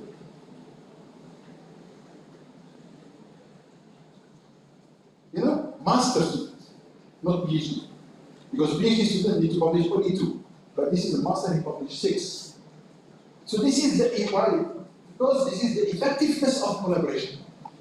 Because these people in Chile, in what we call macro, they already have a lot of work, they have experience. But also we have some experience on the converter design. So we put this together. You know, after he become finished, then he wrote to me an email again. Saad, we have any other student we want to start. And that's collaboration. And one more thing, till today, I have never met this person, Marco, in person. We never met. We claim to be so many times in conferences, but never happened. So this is the effectiveness. This is how the effect of collaboration. Collaboration is the key, you know. Because you know something, another person knows something, when you put it together, it becomes something good. And that's my advice to all, if you want to do research, because if you depend on yourself, first one, you have limited time, limited resources, limited funding, limited everything limited. You know, you cannot do everything yourself. So you need to work with other people. You know? And then you expand, slowly, slowly expand. But you must be always in control. You must control, you know? You cannot just simply, okay, collaborate. You have to be always very careful. You have to check, for example. If, for example, someone sends you a paper, your name in it, you have to read the paper. You cannot just say, okay. Every paper that your name on it, you have to read and check. Because we academicians, it takes you 30 years to read the career. It takes you one paper to destroy everything. Yeah, you can work for 30 years, you know, read, and then publish an article, that is wrong. Or someone is plagiarized. Finish. So we need to be very, very careful on this. So you collaborate, but also you should know with whom you collaborate. You have to, for example, if someone invites you to collaborate, you go and read the history of this person. You know, how he did, what he works, you know, because nowadays, for example, especially from China and India, every day we can collaborate. But you don't know what they're doing. I don't know this person. You know? And sometimes you know what they do, I go. Every year I go like 3-4 times to India. There's nothing good in India to see. But why? Because I have a lot of collaborators, I want to see how they do the work. I want to check, I want to verify. Very, very important, because my name is there. So we need to travel and see the people, and then after that, once you are confident, you can work. So collaborations is, and also this collaboration is very important also for university ranking. In university ranking, there is, I think, 10% for internationalization. Yeah. So they measure the students, international staff, but also they measure collaboration. How they measure collaboration? Huh? How they measure it? Maybe MOUs? No, because MOU can sign 1,000 one day. They measure it on papers with dual affiliation, for example. If you have a UNS, for example, University Malaya, or UNS Swimmer. So this is internationalization. So we have international collaboration. Because this is to publish a paper, you need to collaborate, right? So this is very, very, very important. So this is actually, then we have the outputs. The output usually is publication and data analysis. So publication is very, very important. And that's why, you know, some researchers say, okay, publications are just paper, right? For me, I don't want to argue, is it good or not? For me, as a researcher, you must produce something. Full stop.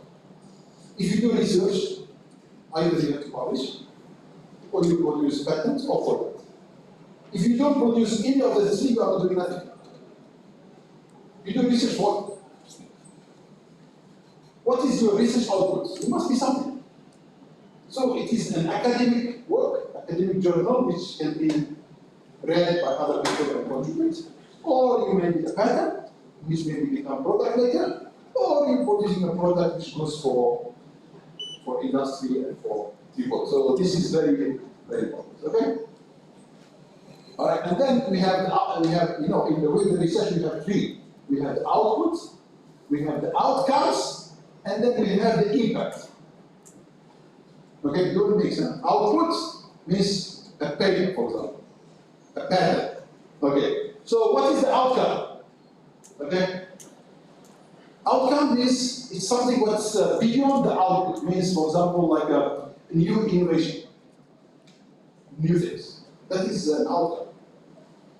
Innovation, right? Maybe this type. And then we have the impact. The impact is, what is the impact of your research on the society? Okay? For example, when we see a paper, what's the impact of publishing a paper?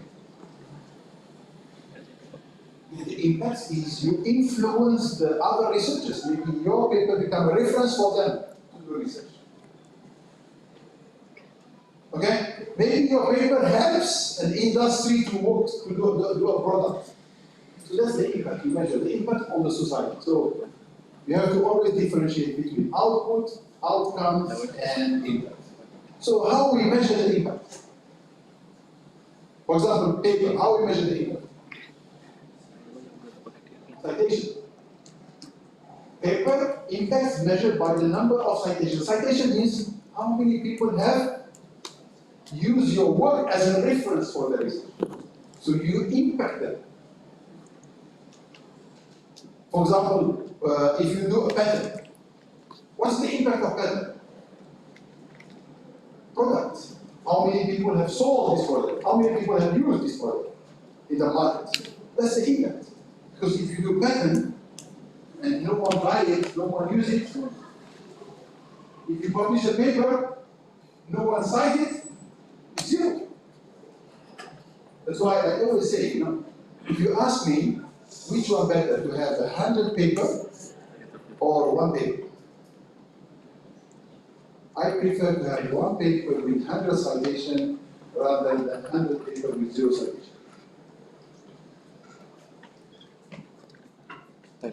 Yeah, because that's the impact. Because when you have one paper, there are 100 people have reference to your work.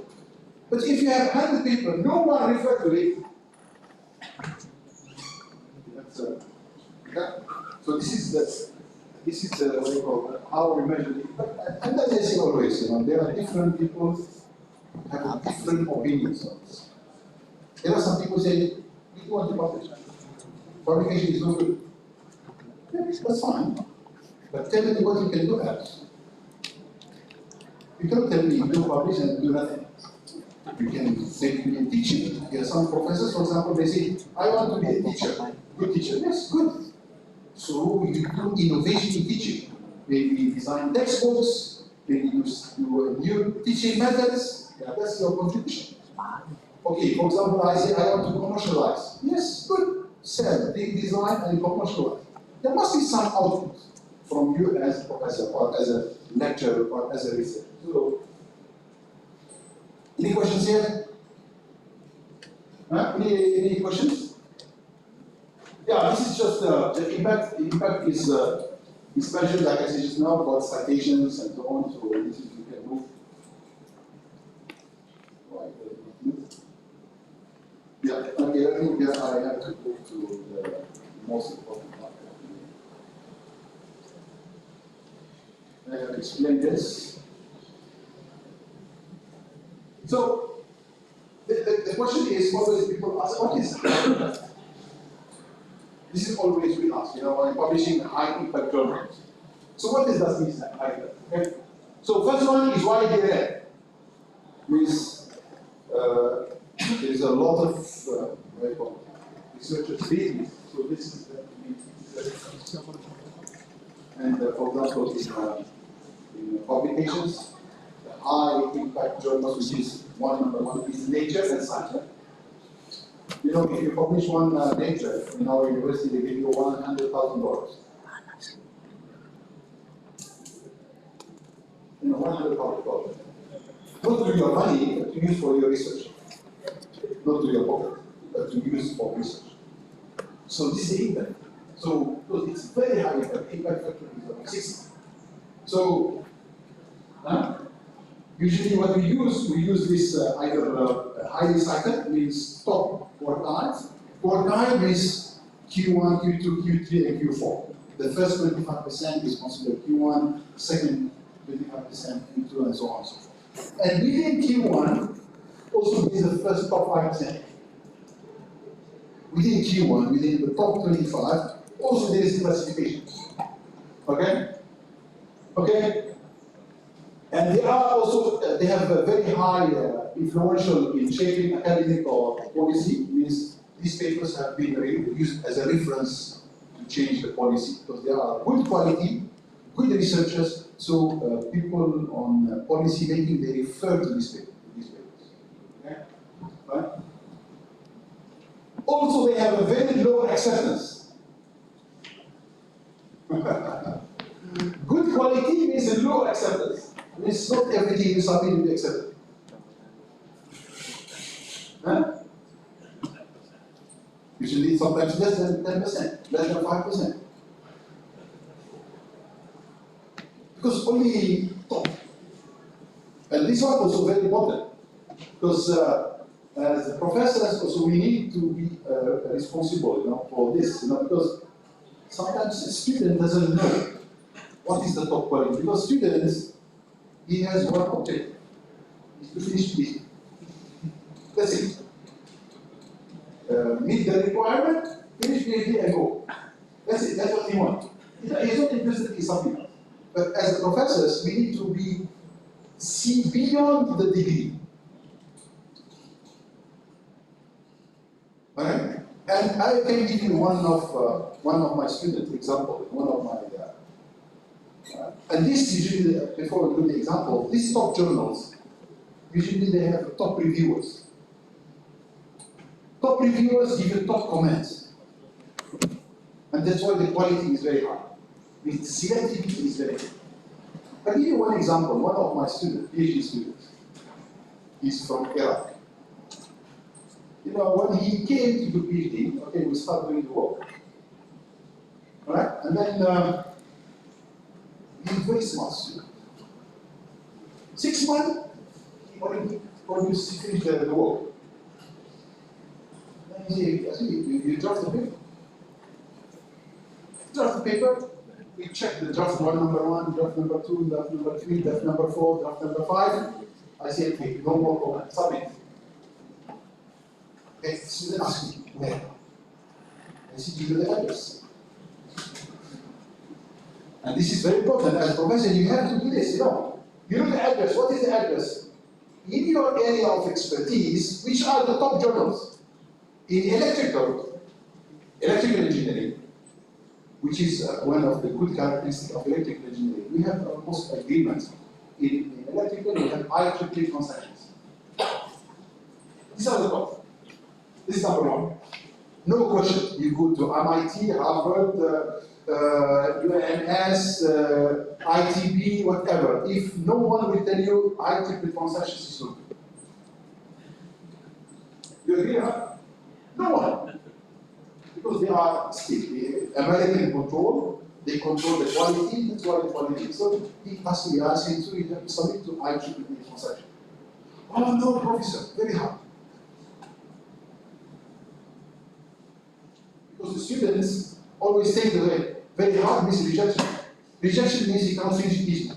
That's what he thinks. Always think about cannot finish it. No, I see. You submit it. Can I submit to a lower rank journal first? And then later, next journal I submit to no. Only one address. And these transactions, they have page limit. Six pages. You have to put the paper in 6 pages. Double column, 6 pages. Then he go.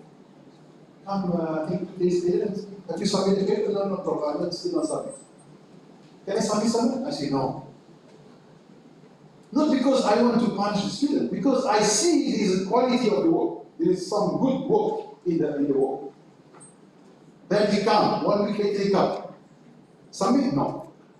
I say, okay, remove my name and submit email. Fair, right? Remove my name, I don't want to be there, submit anywhere you want. And in the university, the requirement for PhD, you must publish papers, but you must have the affiliation of the university and your supervisor in the paper.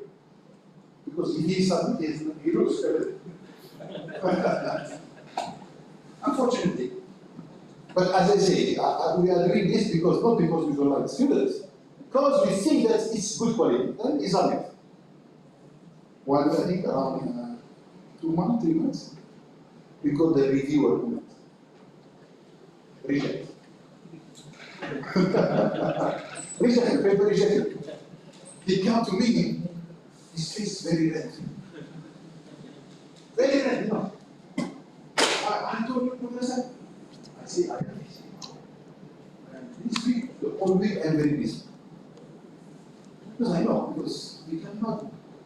discuss with someone who is very angry. You have to do management, you know. Because after 1 week, he goes, sleep, take shower, sleep, cool down. The pressure will go down. Yeah, totally, you know, I tell you, very important, because if we discuss during that time, there will be bad things. Well, yeah, because, you know, for me, I have nothing to lose. I'm a professor, you know. I said, go. That's it. I'm not interested. You question my say, okay, go. So he is the one who lose. So I say, okay, go back. I'm busy. I'm not busy at all. The only thing I don't want to see him in that condition. Because he's very angry, you know, Arabs, you know. They get very red face and I think he knows, Arabs, you know, they get very angry, not like the Asian, you know.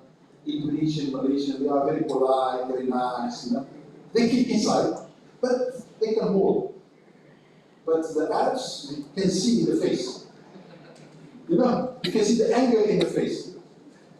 Then I said, in 1 week, I don't see you. And he can't, after 1 week, different person. Okay, can we see, sit down? Can we see the comments? Yes. We print the comments. Paper 6 pages, right? Comment 9 pages. We submit 6 pages. We put the comment 9 pages. More than the paper. Ya, salah. I say, for me, I see differently. Because if you want to reject something, why do you have to write 9 pages? You can write 1 sentence, right? Or half a page. 1 page. Why write 9 pages to reject work? There must be something interesting. There are 6 reviewers. 6 reviewers means each reviewer wrote page and a half. And that's why I say the top journals have top reviewers. Top reviewers give you top comments. Okay? Because there are some journals tell you the English is not good. There is no originality, no contribution. It's not about that. I want to comment on the technical of the work. So, okay, there's 6 reviewers. Each reviewer reads 1 page and a half. Then I say, can you give me the most 2 positive? Yeah, these 2 are very positive, good reviews. So can you address the comment? Yes. How long? 2 weeks. Go. Address the comment. Come. Submit. Where? The same address. The same address. Submit. Accepted. Then I see what the next 2 reviewers. Oh, he say suggest this because some of the reviewers, how about if you do this? How about if you do that? Can you do this? Yes. How much? Another 2 weeks, 3 weeks. Do. Submit, same place. That students graduated 5 high triple concessions. The first one in the history of University of Malawi, more than 100 years, to graduate with 5 high triple concessions. Never before. In University of Malawi is more than 110 years old. Not even the first student to graduate with 5 triple concessions, 5 high triple concessions. So this is what I say. It's the, you have to see beyond what your students say. But not to punish or to take revenge on the students, because you see the quality of the work. Because if you have quality of the work, you publish it in a low-ranking journal, actually you lost it. It's a loss. Because you publish it in something which is not good. And if it is not good, what will happen? People will not cite it. Because when I ask my student, for example, to do literature review, the first step, to read what other people have published. The first criteria, they have to read from top journals. Because when you do a literature review from top journals, even if you don't achieve the same level, even a big award, still acceptable. But if you do with the Q4, where you go? Down to 0. Because if you do always with Q1, if you go to the Q2, it's still okay. And also, not everything that is published is correct. But if it is in the top journal, most likely it is good. Right? So this is very, very important, especially for, I think, for lecturers who will be in the future supervising students. But this is very, very important. You know, how to manage and then how to see beyond what your student can say. Okay? And as I say, it's always these top journals usually will have a top reviewers. Top reviewers give the top comments. And even, I think this story, this student, the same student. What we have in PhD, we have the final examination. We have to appoint two professors and one internal examiner. Two examiners from outside the country, and one from the local. And then I have to nominate, supervisor has to nominate. You know who I nominated? I nominated two professors. One is you can search his name. He's number one in the world in power electronics, from top US technology. And Fred from Denmark. How come you can send your thesis to these top professors? No, he got PhD with distinction. Because he published 5 papers, right? 5 papers, each paper, like say, not 6 reviewers, maybe take 4 reviewers. 5 times 4, 20 experts have read the work. Because the thesis is just a combination of the papers, right? So this work that is in the thesis have been checked by 5 papers times average of 4 reviewers. So 20, plus me, plus my student, 22 people. So who is going to comment?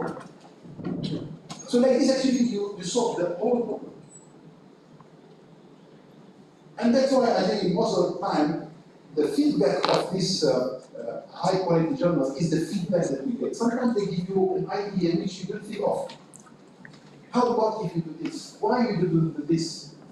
Because when you are a student and supervisor, you think only of one angle, you know. Your supervisor thinking from this side, he thinks from this side, how about the other side? So when you get this feedback, actually it helps you to give you new ideas how to improve. And that's actually the way why these top journals usually, you know. Okay, so I don't know if you have any questions or any comments, please feel free. And I always say, this is my opinion. Okay, this is not this is not exact science. Exact science, you have to agree. Either I am wrong or you are wrong. There must be only one wrong. Well, there must be only one right. Yeah, exact science means it's a fact. But this sense is based on my personal opinion. So it can be wrong, it can be right, it can take, it can be whatever. Okay? So, all right. Okay, so I think that's about the impact. So I think we move. Okay, it's all because people think, okay, when we start selecting this, it all starts from the selection, the topic. Because when you do research, you have to select the right topic. That is very, very important. And this is also a big dilemma for, especially for students, because students cannot see what will be the topic, the right topic. So, because there are some topics, you know, they are almost dead. I give you an example. Control theory. Doing research in control theory. Can you publish a paper? Impossible. Because you need to come up with a new control theory. Robotic, for example. You work on robotic. It's impossible to publish a paper in robotic because industry is far away from academia. They are ahead of us. So whatever you publish in academia have no meaning. So you need to select the topic that is actually has some still, we call them hot topics. Hot topics means still emerging. There is a need for new information. I give an example. Last time there is COVID. Okay, new. So people start talking. There are a lot of research on vaccines, right? So many research vaccines. You know what we did? We say energy consumption during COVID.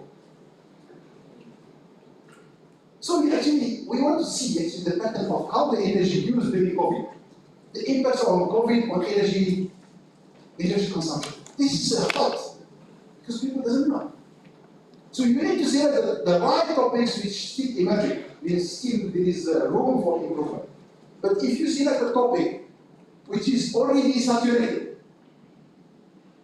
very hard to publish. And the question is how? How we know these hot topics?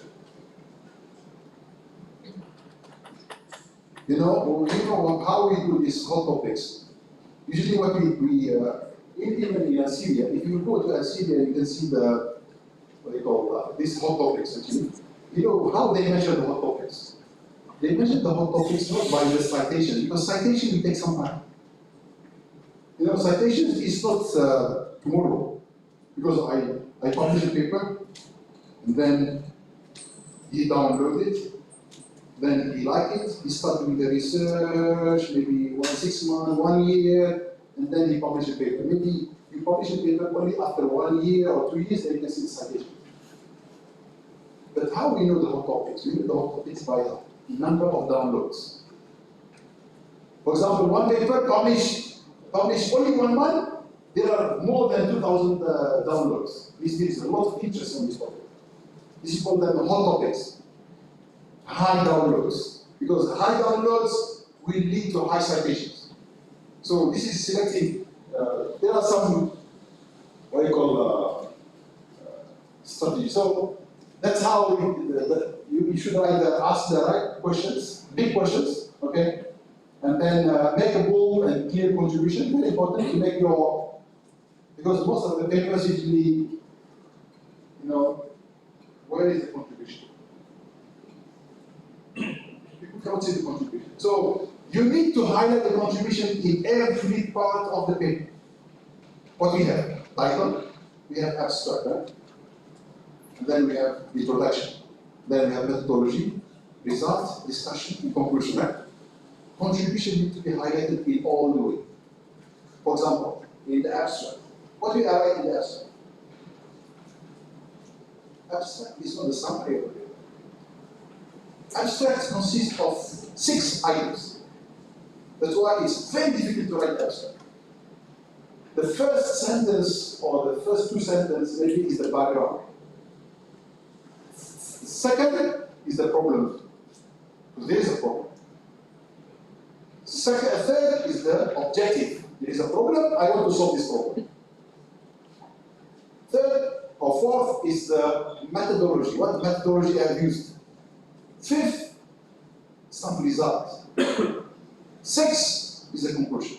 So when you read the abstract, you know the problem, you know the objective, you know the method, you know the result, and you know the conclusion. Then you go to the introduction. The introduction is the most difficult part to write. Why? And most of paper actually rejected because of the introduction, not because of the result. You know why? Introduction is not introducing, not telling the power is equal voltage times current or this. Because you are not writing paper for undergraduate students or school students. You are writing this paper for researchers at your level or higher.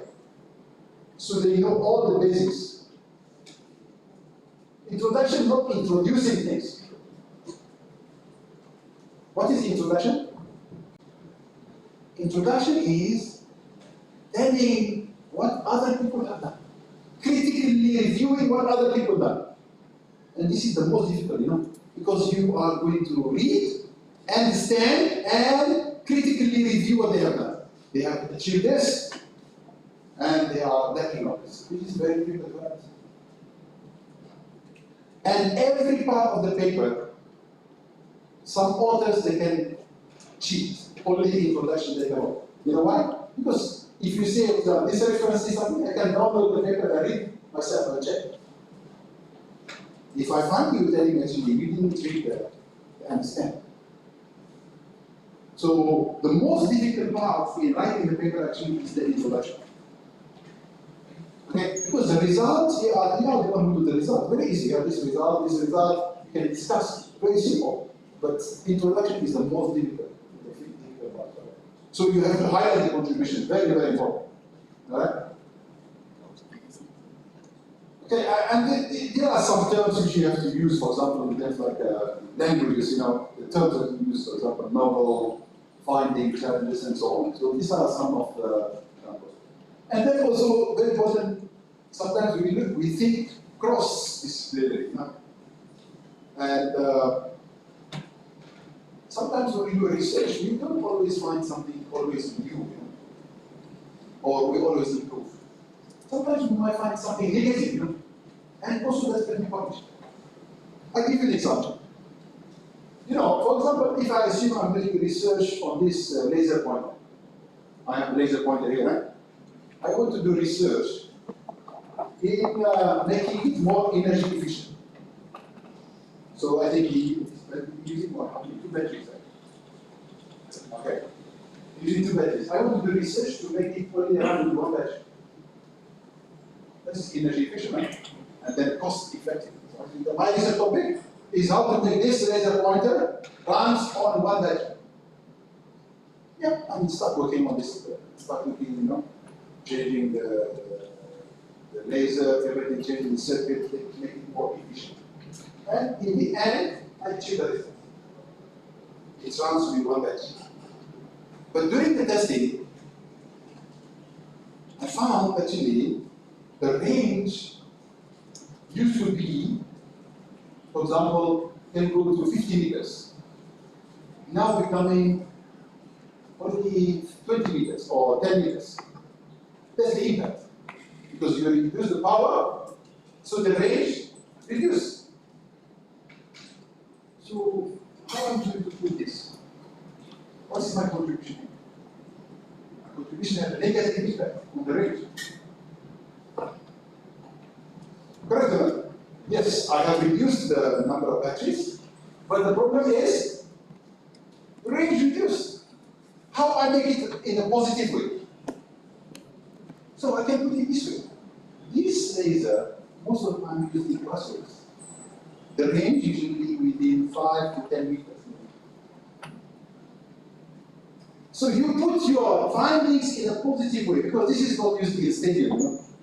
The goalkeepers, they put the laser in the eye from the watching.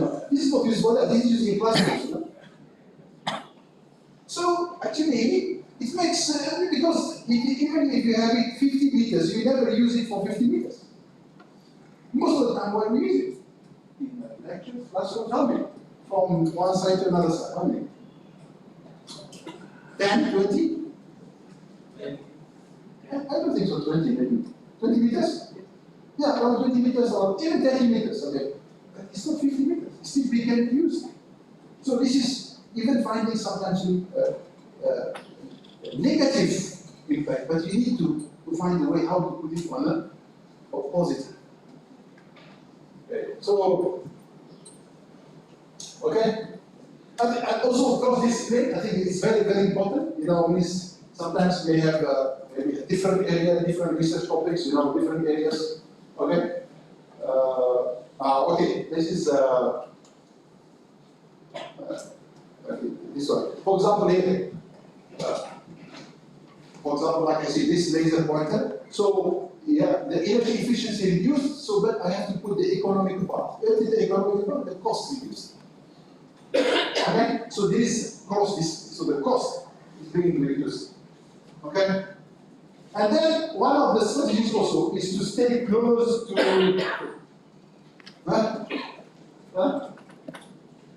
gatekeepers. What is gatekeepers?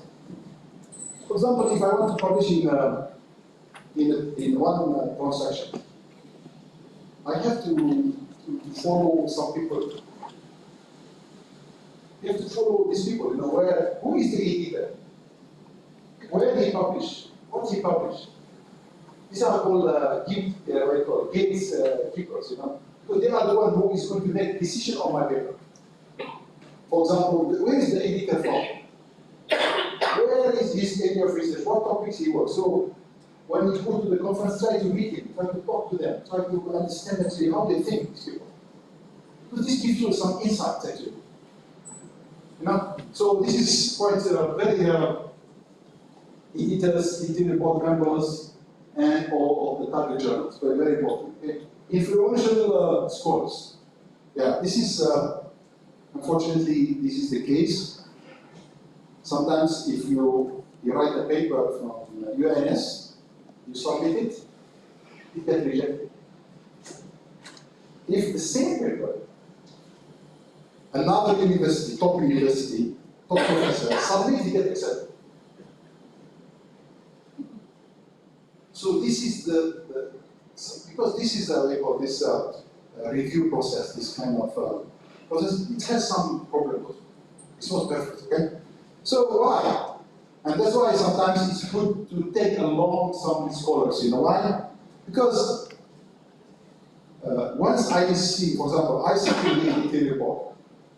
If I saw one of the authors, which is well known, I can see that 50% this paper is passed. You know why? Because these people, they already checked. Because he is the top person, in the area. So he will not accept to put his name on something which is rubbish. Which actually he has reviewed the paper. He has made sure that the paper is correct. Then only he agreed to put his name. So then this paper will be most likely will be good. And also in terms of citation also. Usually these top scholars will have the followers, not in the Facebook, whatever, So they have followers. Whenever they publish new papers, there will be a lot of citations. That's why what I said yesterday, when we talk about the citations, it's all the start from 0 to 1. We start from 1 plus 1 paper. But once you reach a certain level, it becomes natural.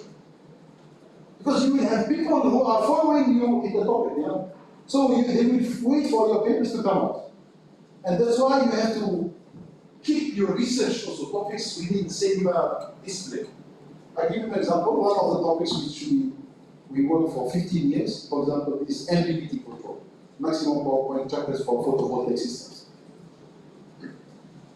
Every year, we publish at least 3 to 4 papers in this topic.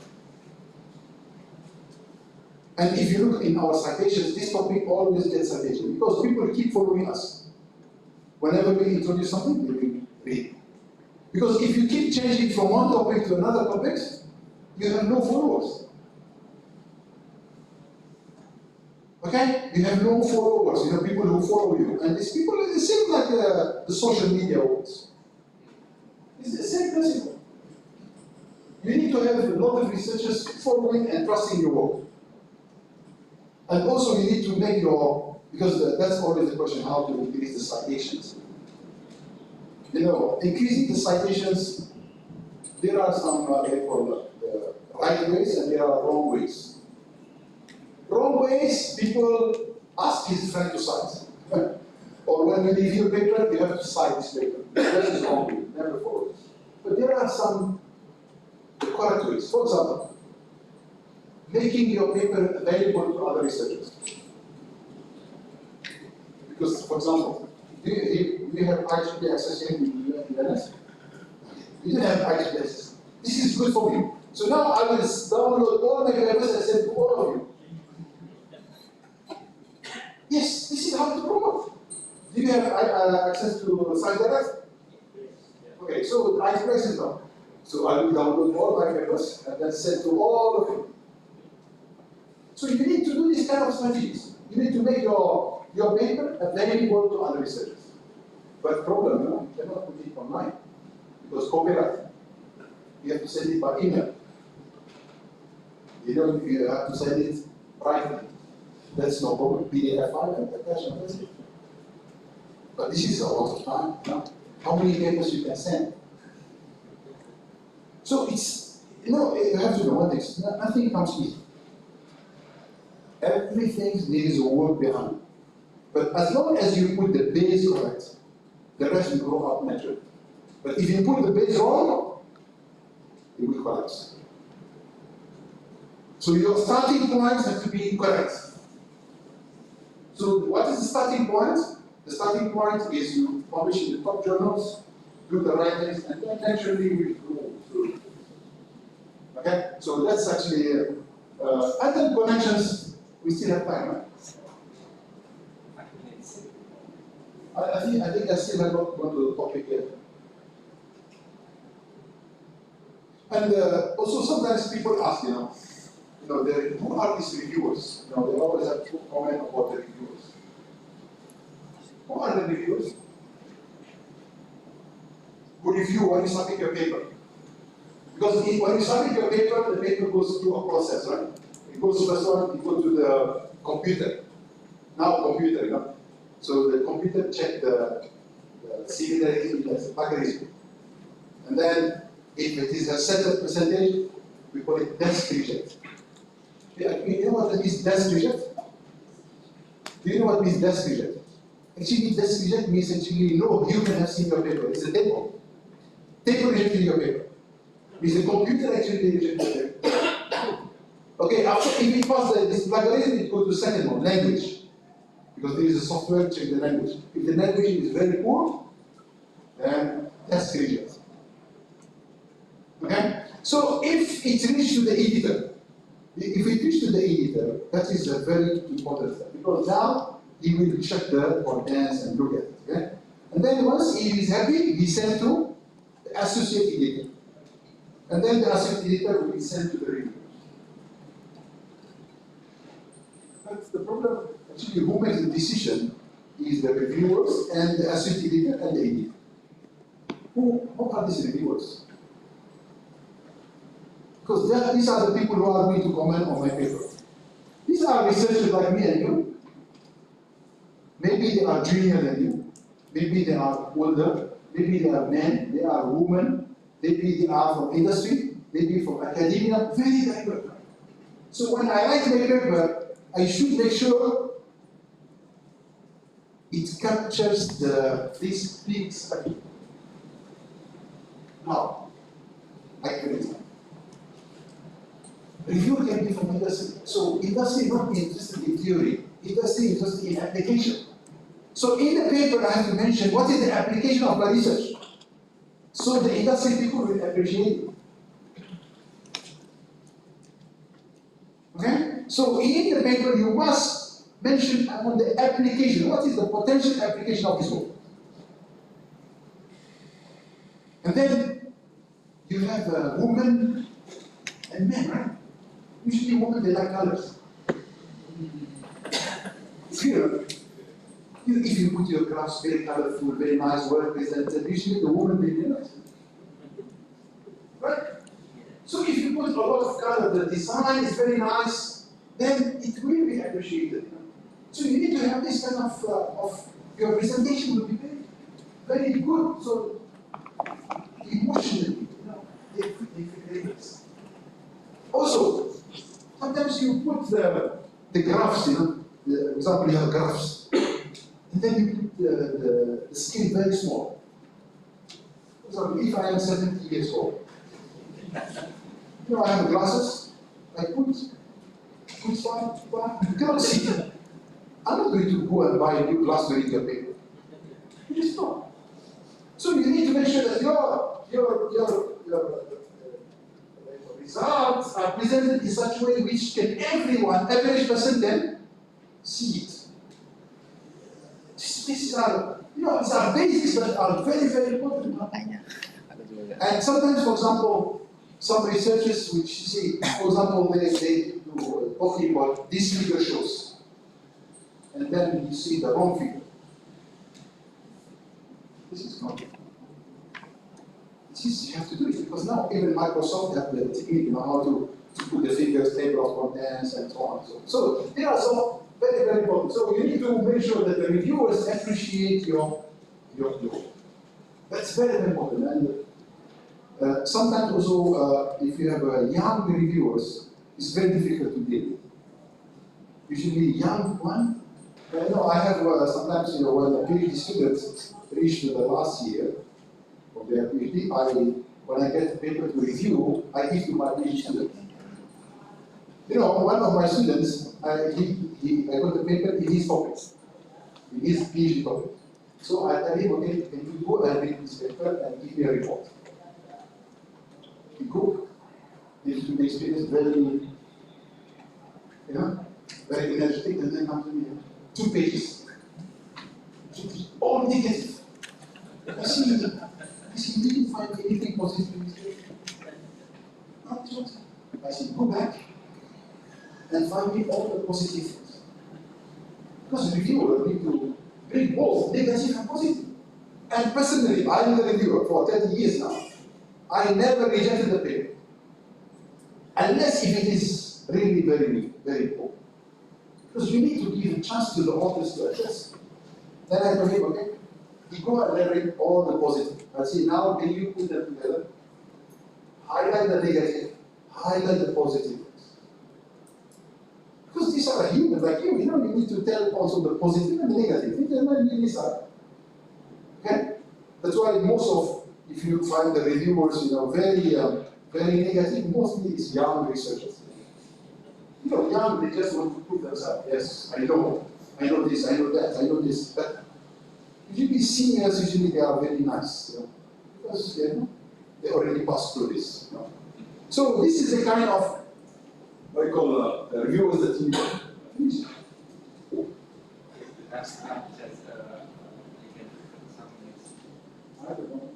I just need to work. 10 slides, I think.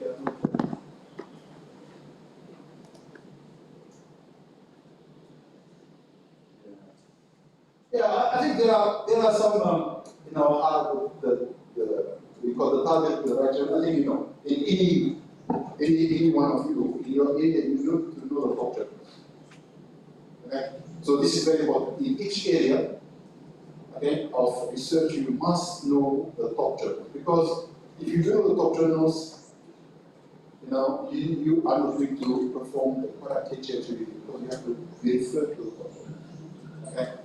And so on. So there are many ways, the impact. There are the impact factor just indicator. Okay, and I think this is the introductions. So this is, I think, the questions which I have already answered. So why publishing in top journals is very important. It's not important only to yourself, the university, so very, very important. The top journals usually attract the citations, so this is naturally if you select the right journals you pick, and why the citation is very important. Because that's why I say citations, it's very important, because this is the only measure how to measure the profit. Because if I tell you my journal is good, you see my journal is better, this journal is better, so how are we going to judge? There must be a third party, which has no interest. Okay? No relationship with me is cited. And even now, even the self-citation, for example, self-citation, you cite yourself. Self-citation sometimes is a must. Sometimes you must do self-citation. You know why?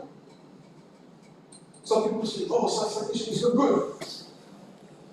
We got one paper rejected because of self-citation. Because we didn't do self-citation, they rejected our paper. Because self-citation, you are telling the people you have published this book before, and this is a continuation. You are not hiding the previous one.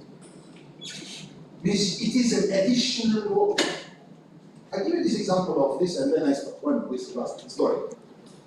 So I have one PhD student again. I have a lot of PhD students.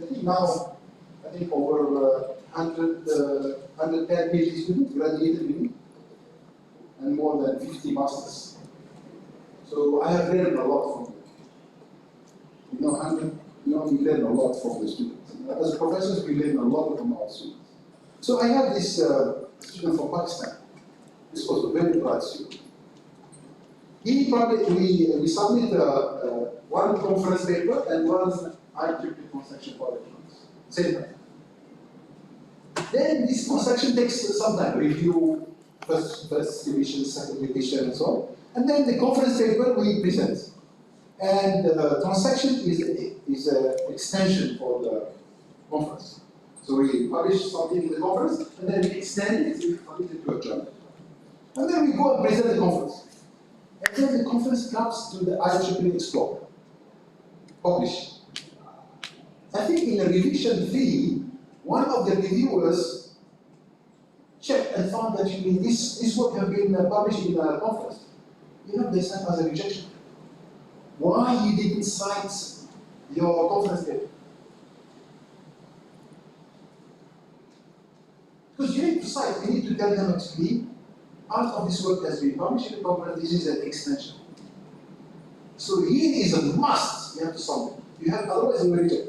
Then we write to the editor that actually our submission of the conference was at the same now how they detect, Because it is a, self-citation, this one is very complex, but if you have any questions later, we can ask, You can ask.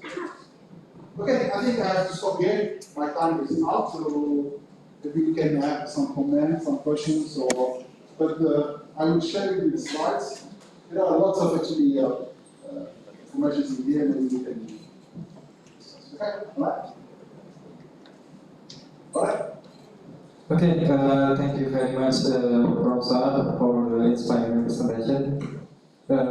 Next, we will go to the Q&A session. Is there any question? Please raise your hand. Okay, one. With one, okay. Two person. Not yet. Okay.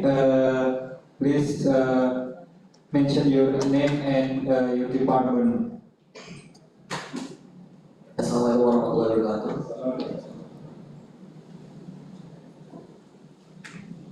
Good afternoon. My name is Riley. If you're a bit hard to pronounce it, just call me Riley.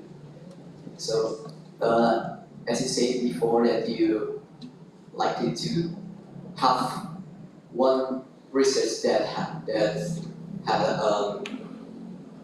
hundreds of thousands of impact than 100 researches that doesn't have any impact at all. So my question is,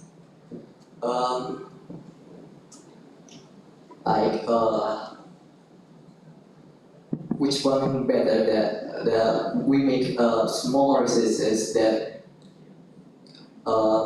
make 10 to 20 to 30 people's getting impact, but with low risk, funding, time, and others, or aim to the bigger, to the higher, wider impact that get more people got the impact. Let's just say the topic is coffee because I love coffees. Okay, so let's just say the small research is to know which flavor that people insisting on in the region of Surakarta, which coffee flavor, and the impact is for the coffee shop owner, like a businessman of the coffees, or the higher impact one, like the inventing or upgraded brewing method of coffees. Yeah, something like that. Yeah, I got you. So your question is, we would like to have like a research with small impact, small local shops, for example, in this area, or bigger impact. So when, as I say, I think in the introduction I said before, when research, when you do research, I'm talking about the global. You know, when you do a research, for example, because we make research to solve our local problems. Okay, so for example, we have something in Solo, for example, here. An issue, we do research to solve it. So our impact is on our community here. That's fine. That is your impact. But if you want to do research, which is a global impact, if you want to do something on a global impact, you need to have the funding, the money, the resources that your competitors are doing. So if, for example, I want to do something like we see this morning, green hydrogen, for example, production. Okay, here in UNS, I need to have the facilities that MIT have, because I have to compete with them. Because I'm doing something of a global scale. But if I want to do something which is on a local scale, that's fine. So that's your impact. But your impact is measured on the local scale. It does not have a global scale. You understand? Because, for example, you want to do coffee flavor. I give you an example. Coffee, you give you example. Okay, Indonesian, they like different flavor than Australia. Australian have different flavor than American. You go to coffee, I take an example. Which one is the best coffee producer? You know, Starbucks? Is it good? Is it good? No, but globally, Starbucks is the best coffee, or coffee bean, right? But in you go to Australia, no one goes to Starbucks. The best coffee is the coffee shop, small coffee shop that sells coffee. You understand? So the impact is depends on what scale. For example, I want to do research to solve a problem on my local scale, or for example, my country. Or so that's how you measure the impact. You cannot measure something which you solve, for example, in Solo compared to something which is globally. No. Because there are different approaches, different resources, different things. Because when I do something globally, I have to take the global opinion, for example. The example for the higher impact is the maybe inventing a new brewing method that need more funding, resources, and others. So it is like investment instruments. You know, it has either of higher risk or lower risk. The lower risk one is the like local research. Yes, look, most of the time research is very high risk. Research, whatever, because when we do research, we don't know actually what's the outcomes. We may reach, we may not reach, you know. When you are trying to come up with the new things, very high risk. Very high risk, actually. Because you don't know, yeah, you might follow this, but you never achieve the results. Then you have to redo back, do again, try, nothing you get the result. Very high risk. That's why most of the research usually, you know, what they call fundamental research. Because we have applied research, we have fundamental research. Fundamental research means something, discoveries, new things. Usually only government who fund this kind of research. Most of industry like to do applied research, means to have problem, solve the problem, and that's it. But fundamental research, we come up with the new innovations, is very, very high risk. Sometimes you do research, you take money. Yeah. Right? Thank you. Thank you. Yeah, please. Maybe one last question.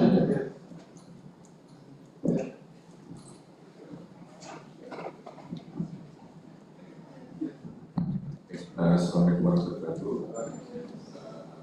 I was asking something that maybe it's in very weak. Maybe we can say that stupid question, but I'm in research from become a researcher. I'm new in UNS and still gaining the experience right now. previously, Prof. talked about anything is because of the collaboration. But there's something interesting before. We are talking about when we are trying to collaborate, try to know about someone who want to collaboration with us. But in my condition, I'm very early stage in the research, so I don't have many experience in research. Maybe I just want to ask advice from you, Prof. Saad. How can I start the research? Yes. Yeah, collaborations, because I think maybe collaborations doesn't mean you write to someone and tell him I want to collaborate with you. When you want to collaborate with someone, you have to have something to offer also. You have to put something on the table. Okay? You cannot say, I don't know this one, I don't know the things I want to collaborate with. No, you don't have time to teach, No. So you need to offer something. That's how the collaboration works. They have something, you have something, then we can put together and discuss. Like was yesterday with Prof. They have a lot of facilities which we don't have. Maybe we have the converters we have, then we can combine and put together. He has something to offer, I have something to offer, then we put together and then get. Okay, so how about maybe Prof. and myself, we are very old. We have a lot of experience, but how about young researchers? That's a big question. Young researchers, you have to start from zero, you have to scratch. Unfortunately, you need to work. You need to do a lot of hard work to prove yourself, to put yourself on the map. You are not in the map at all. You need to put, I'm here. So you need to really do some genuine work. And then the collaboration here, it can be within your local, within your department, for example. Within these people trust you, we work with you, they can want to help you. But to collaborate with someone outside, they are very calculated.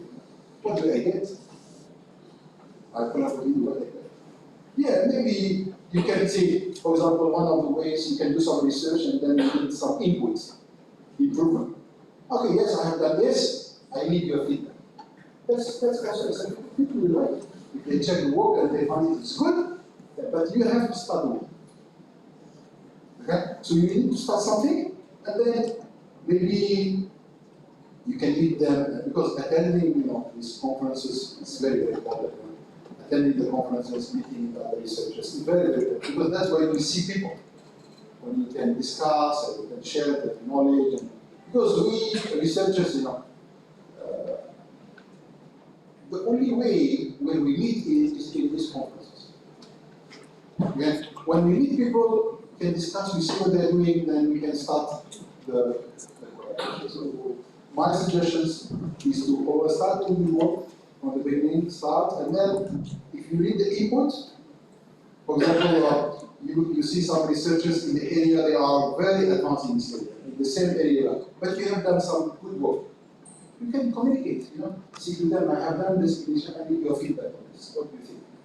I'm preparing this data paper, I need your feedback, and if you are interested, you can co-author with the paper. You do something. You add another co-author. You do something. But he is an expert in the area, he can give you some, like I said this one yesterday. Sometimes when you do collaborations, you may do 98% of the work. And you submit it, it will get rejected. The other person just do 2% and get accepted. So which one is better? I add his name and then he give me some input, some comments, some advice, then I get my paper. And that's how I create my name. And I give you this is personally, my personal experience. I finish this story. When I started joining, when I started doing my PhD, then become lecturer. This is, I'm talking about 99. Maybe most of you have not known me. 99, the last century. In the last century. So, there is a department, some very senior professors, Professor Karik Mohammed, Professor Stephen Lowe, Professor Subramanian, Professor Shafiq, but we are very scared of them. No, what I noticed, I just see this is a big discussion in the department meeting about the research. See, this journal is not good, this journal is not good, this one is good, this is not good. And I feel there is always some personal things. Because I'm outside, because maybe that professor is publishing that, that's why he defends the journal. The other professor, because he published, oh, this is my journal is good. So there is one professor, actually, there must be some solution for this. What's the, the vice president for electrical, he told me this. Electrical engineering, the best journals is high technical. If you want to publish and no one question your work, publish it. So and then I start searching, not in my university, but outside. I found this professor, Hero from Elec. He's in Tokyo, he's number one in power electronics. Then what I did, wherever he published, I tried to follow. That's why you need to have a mentor. You need to have someone to follow as a young researcher. You need to have someone that's in that area that you have to follow. Then he published in this journal, I tried to publish it. He go to this conference, I go to the conference. Slowly, One day, I go to him, I talk to him, and then we start publishing together. And then we supervise him together. That's why you need to have some role models that you have to follow. Okay? Because for example, my supervisor was not a role model for me. Maybe he's good in leadership, but when he's in the research, he's not. So I look for someone which I follow. And the same, if there is a teaching, for example, if you see someone, I see this guy, the student like him. I have to ask why they like him. There must be something. Maybe the way he did it, I go and attend his class and see how he teach. What is his approach? I have this is the role model for me, but he is not good in research. This guy is good in research. So I follow this guy in the research. So this is the way. You must have someone, and sometimes this one maybe not in here, and sometimes maybe it's not in the country, maybe it's outside. And that makes your life much easier. Because you have some role models that you follow. Slowly, one day you will reach to this.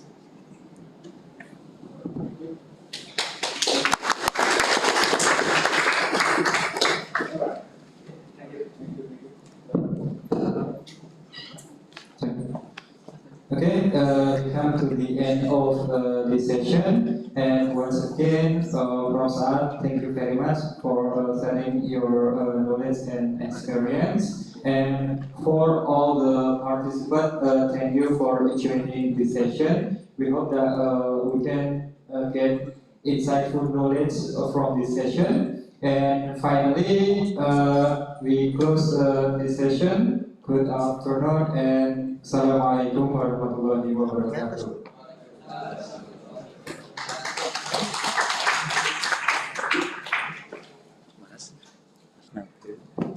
Tahu buat saya minta tolong yang presentasi dua yang pagi sama ini minta tolong dikirim ke saya WhatsApp saya ya.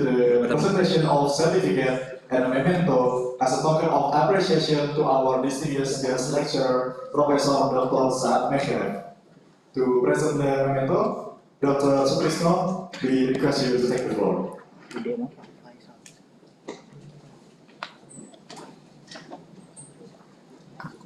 Suruh kelas ya. Telat absensi.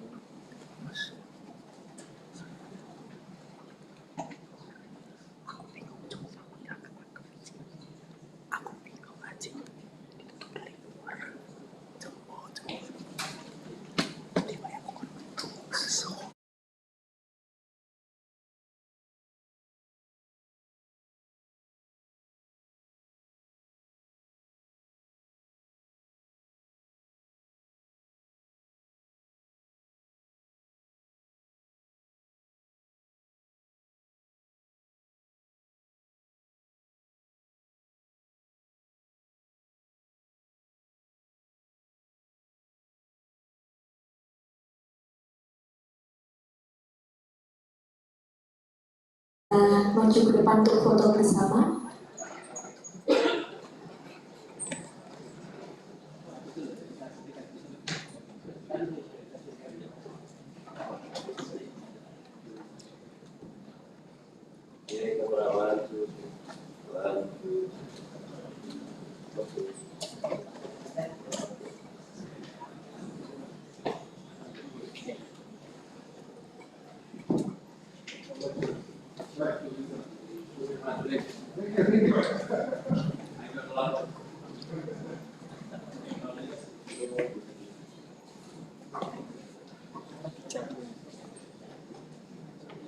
Tekak buat omongan nih. Tekak buat omongan.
Saya sebentar.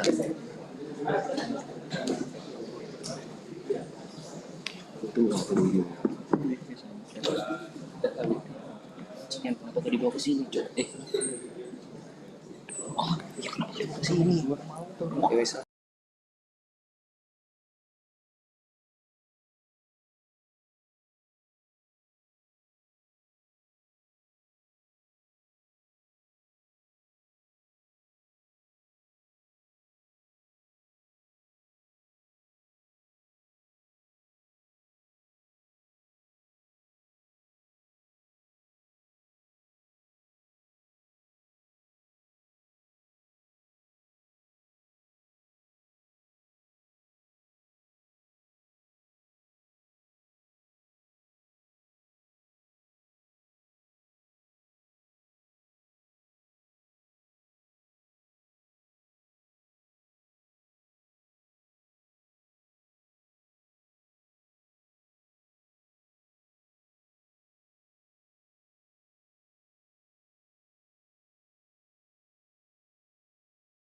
To the end of today's agenda.